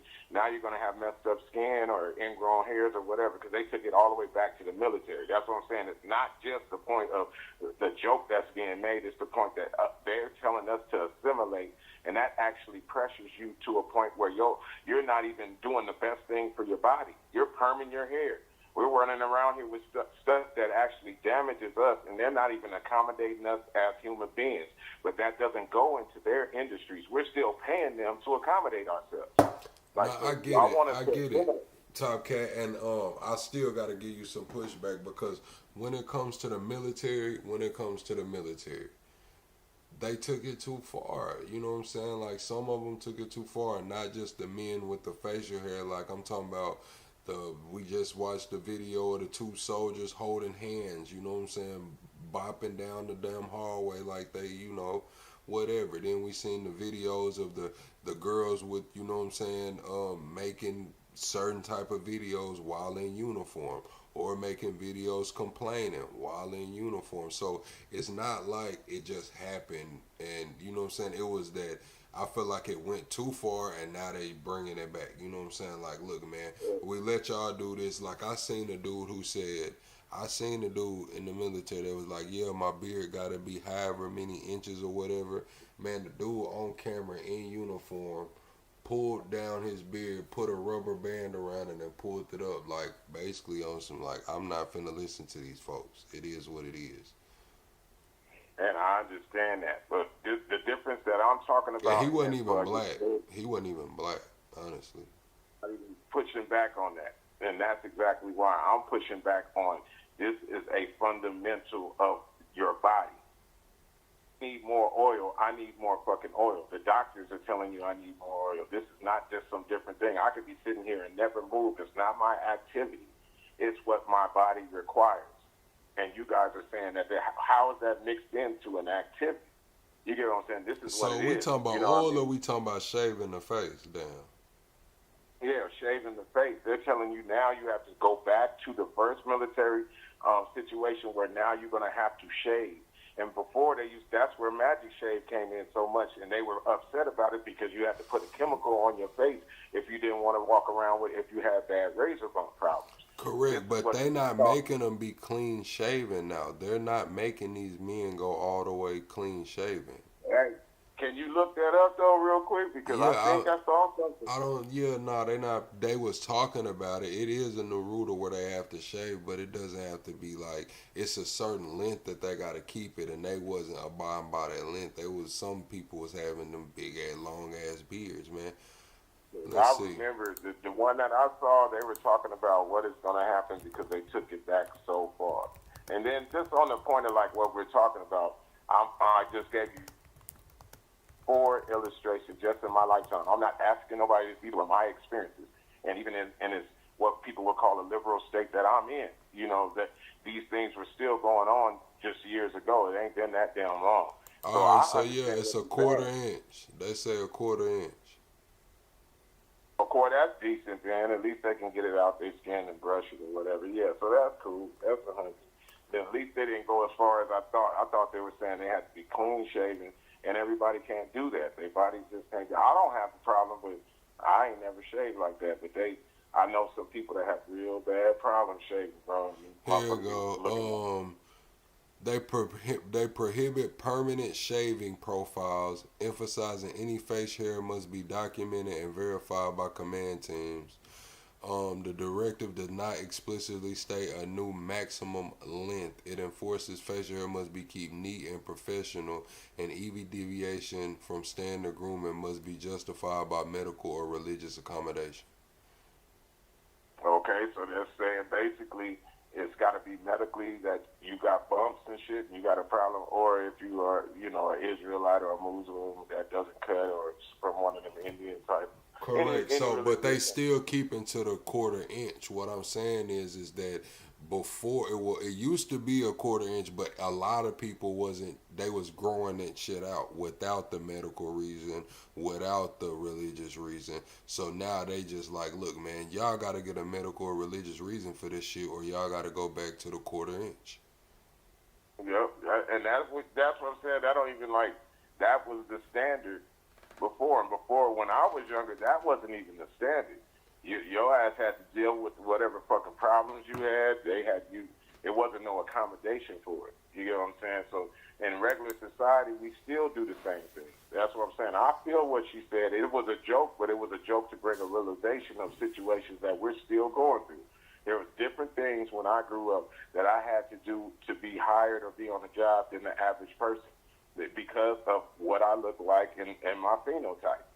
Just period. Like y'all know I ain't never had a beard, so that shit don't really bother me. I've never had a beard. I've never had long, but that shit don't like. Well, I didn't grow hair on my face until I turned 29 years old. I mean, I had a little goatee or whatever. That was little. I didn't grow hair this till later. This shit grow a little bit, but it don't connect. It don't. My shit don't connect at all.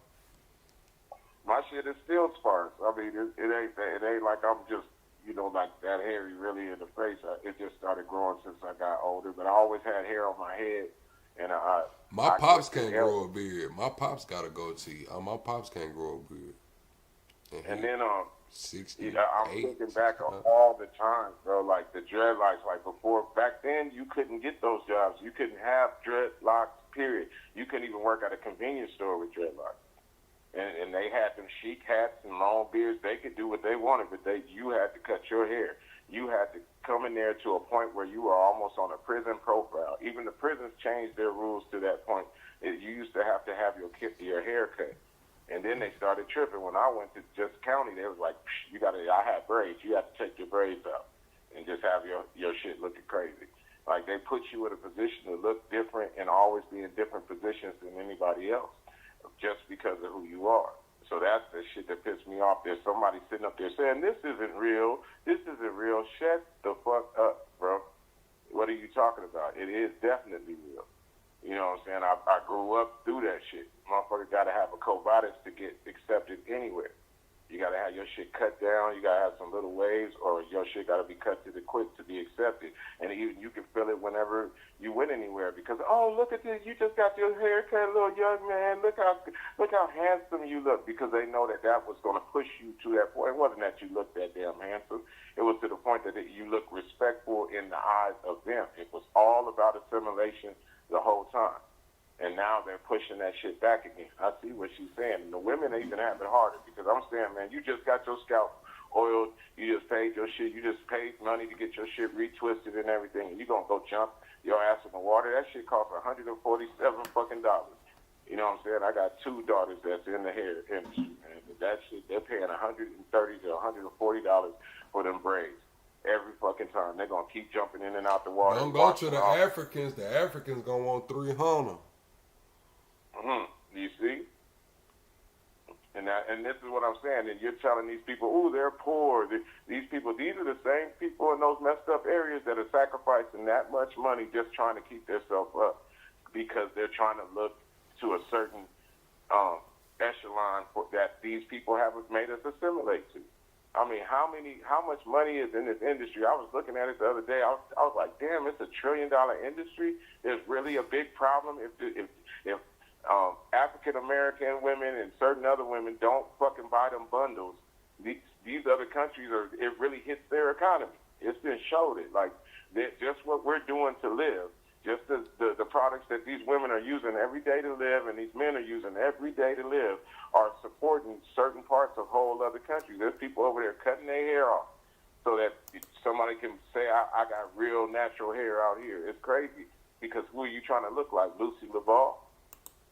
Saying who you trying to look like? You know, when it comes down to it, you're not trying to look like what the standard of beauty of what your body naturally produces is.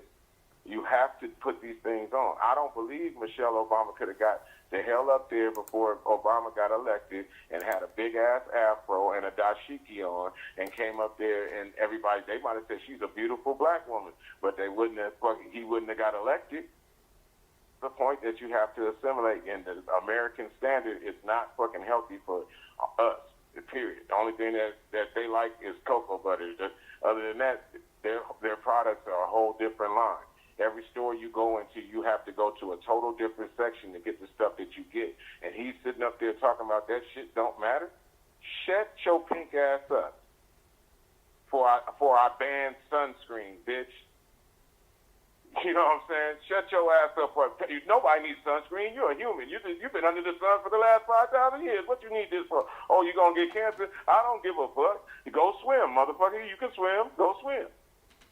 That's how he sounded. Something that really goes on with people, then you should respect that. And he's sitting up there. I think that she's just taking that line. Shut the fuck up. And like apartheid is a fake-ass word. You know, like Jim Crow is a fake-ass word. If you don't shut your beige, pink, clear ass all up. right, Top Cat. you going hard right now. How you feel about Marjorie Taylor Greene, though, man? Oh yeah, man. I was just hearing about that. So she was getting. I saw she already had got all personal security or whatnot. I don't know. I don't know if she got security. I know that she stepped back. She said January 6th gonna be her last day. She going back to Georgia to live out her live her life. Yeah, I mean, when they said what they said, they kind of did step. I can't sit up here and say that reporter was wrong for doing what she was doing, and then say they're not wrong for their holding for the way that they did that situation to get up there and put it to an anarchy point when people are looking at coups and different stuff going on in the world right now. There's coups and different things where people are doing stuff like that. If you're going to talk officially about the government, you're going to talk about our defense mechanism, our military, and you're going to tell them what to do and subordinate of the leader, then you do what the hell's going to come back to you. That's why I said everybody can say what the hell they're saying, but can you back that shit up? Once you say that shit, you know what I mean, you better be ready for both sides, the good repercussions and the bad repercussions. So they're not expecting being threatened like that or whatever. But y'all did that right after y'all saw somebody get their life taken.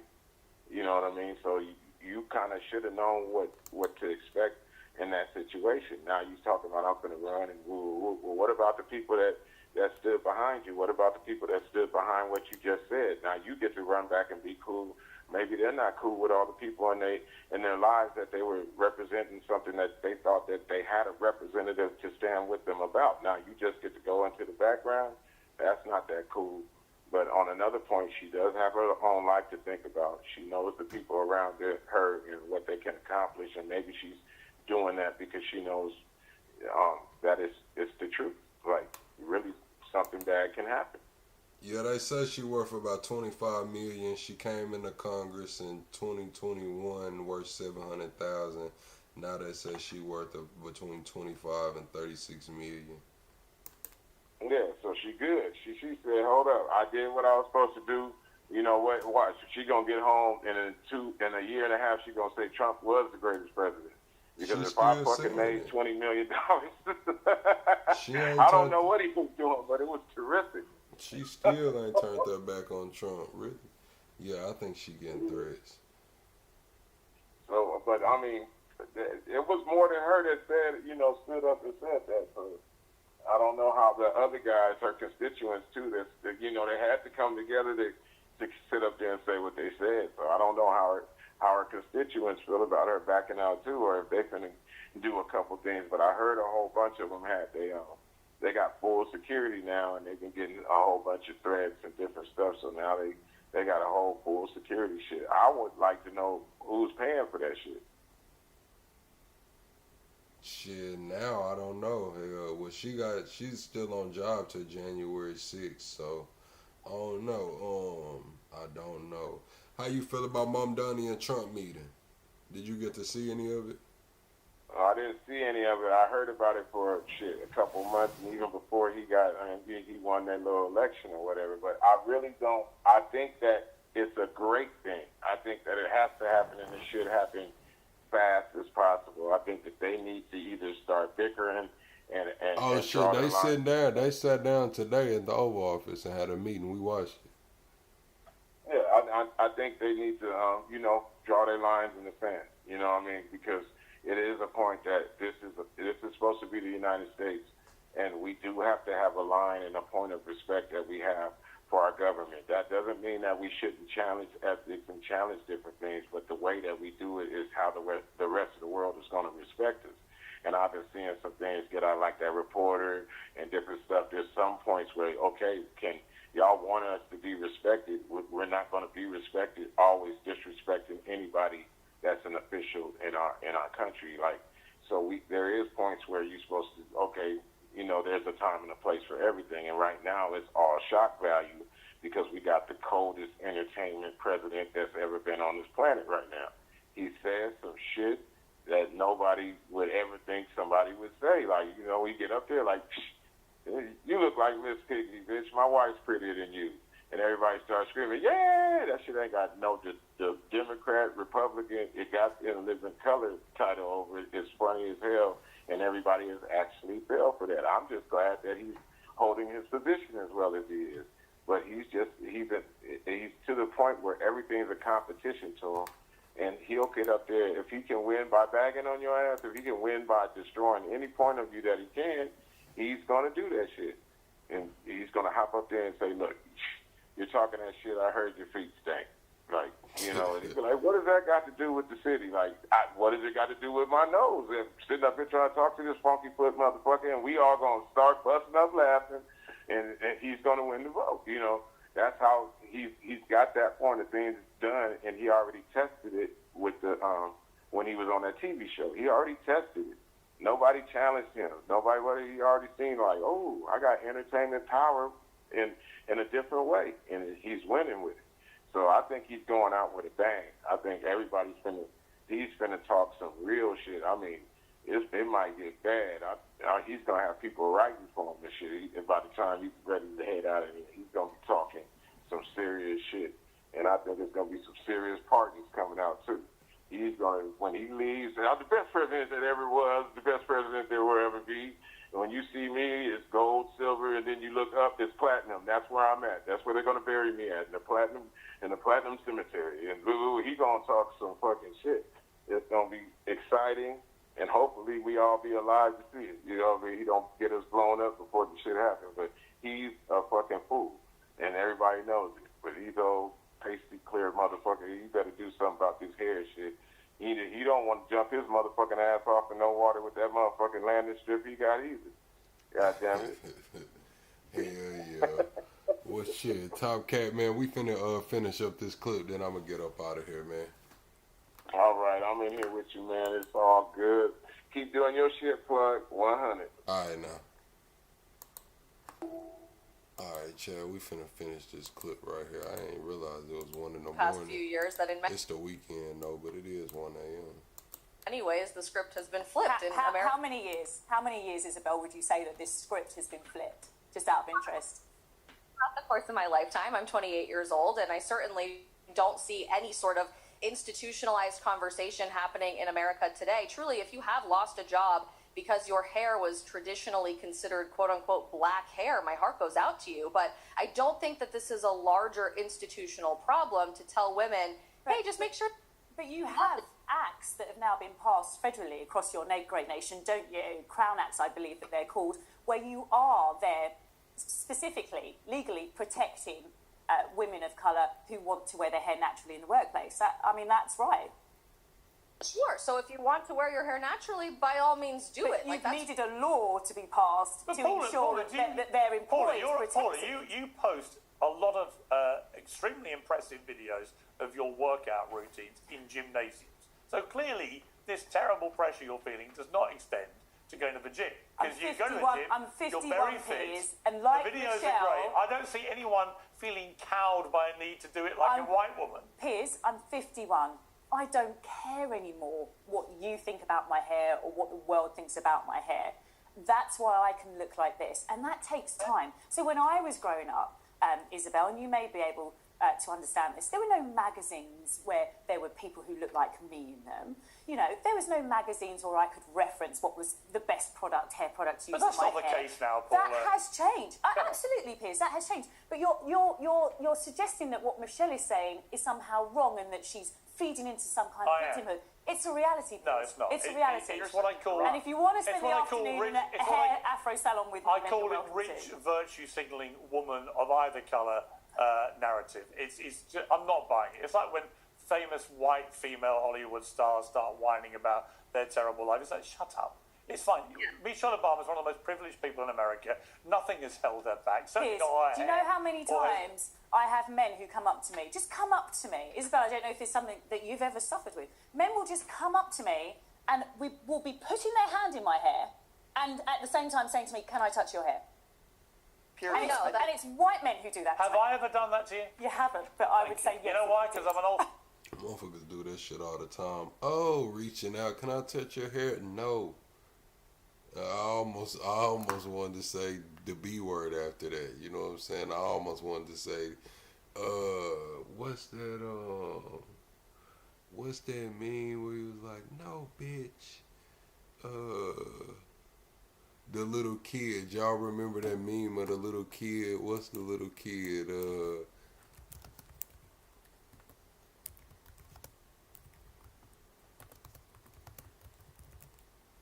What's that little kid? Could I find here? Go right here. Y'all remember this? This is what I wanted to say.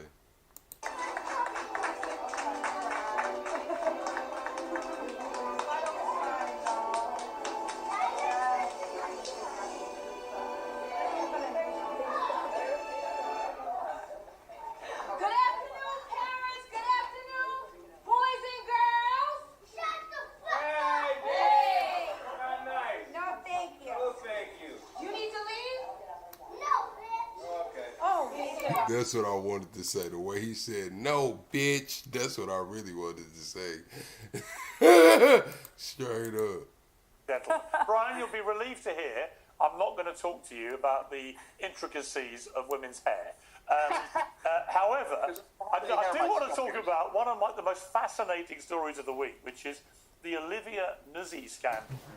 She, of course, was a top New Yorker journalist. She got embroiled in a scandal involving R.F. Kennedy because they were alleged to have had an affair. It led to her splitting up with her partner, Ryan Lizzer, another top journalist in America. She's now released a memoir about her affair called American Canto without ever actually referring to him by name, is the understanding. It included this extract that's got a lot of attention. Like all men, but more so, he was a hunter. In a literal sense, he used not a bullet but a bird. It wasn't about a chase, but about a puzzle of logic and skill that amounted to a test of his self-mastery. He was the mouse and the architect of his maze, the giver of his own pleasure and torment. He desired desiring, he desired being desired, he desired desire itself. I understood this just as I came to understand the range of his kinks and complexes and how they fit within what I thought I understand of his soul. I mean, this is heavy-duty stuff. Ryan Lizzer responded by saying that she had a previous relationship, sexual relationship. Yeah, I don't let people touch on my hair and shit because it'd be like vampire energy, vampires and witches and warlocks and shit, voodoo players and shit. Man, listen, man, I don't need you all in my head, man, straight up. With a US politician, and she hasn't responded to that yet, and there's more coming from Ryan Lizzer. American media is agog with all this. Do you care? Well, the reason why I don't care too much about this is because we know who Robert F. Kennedy Jr. is, right? We know who he is. We know his past. We know the cheating and the lying and his ex-wife who sadly committed suicide in the diary. So I believe her. But I think coming out there and doing this memoir is a little maybe distasteful. I guess that's the word that I would use to describe it. Do I care? Well, Robert F. Kennedy Jr. is in a pretty powerful position under the Trump administration, so a part of me cares a little bit, but I already know who Robert F. Kennedy Jr. is. It'd kind of be like if 20 women put out memoirs about how they claim Donald Trump sexually abused them. I would care, but I would say, well, it doesn't surprise me because look at all the women that have already come forward. I feel the same way about this story and Robert F. Kennedy Jr. I think he's a despicable human being. He's never been faithful, my understanding, to most women he's been with in his life. And unfortunately, he's in a position in the White House that he shouldn't be in with no medical credentials at all. So, yeah, to answer your question, Pierce, I do care a little bit. I'm not surprised about this. I think maybe it's a little bit distasteful to put this stuff out there when we already know who the man is. Okay, changing gears again. Isabel, Tom Cruise has finally got an Oscar, an honorary Oscar. Take a little listen to what he's I might give a damn about Tom. Consider him one of the greatest actors of our generation. I might give a damn about Tom Cruise winning no Grammy, man. All right, chat, man. That's the end of the what we got going on tonight. I'm finna get up out of here, man, and mosey on down to the damn bed, man, and catch some sleep so we can be back alive in the morning, man. I'm finna mosey on down to the bed, catch some sleep so we can be back alive in the morning, man. Double tap the screen on your way out, man. I'll see y'all on the next one. See y'all on the next one, chat. We still 25 subscribers away from the next sub goal. I gotta see what size that shirt is that I got too. We're gonna give away that shirt this weekend sometime. I got a plug sack shirt. We're gonna give it away. I gotta find out what size it is. Alright, chat. I'll see y'all in the morning. Good night, chat.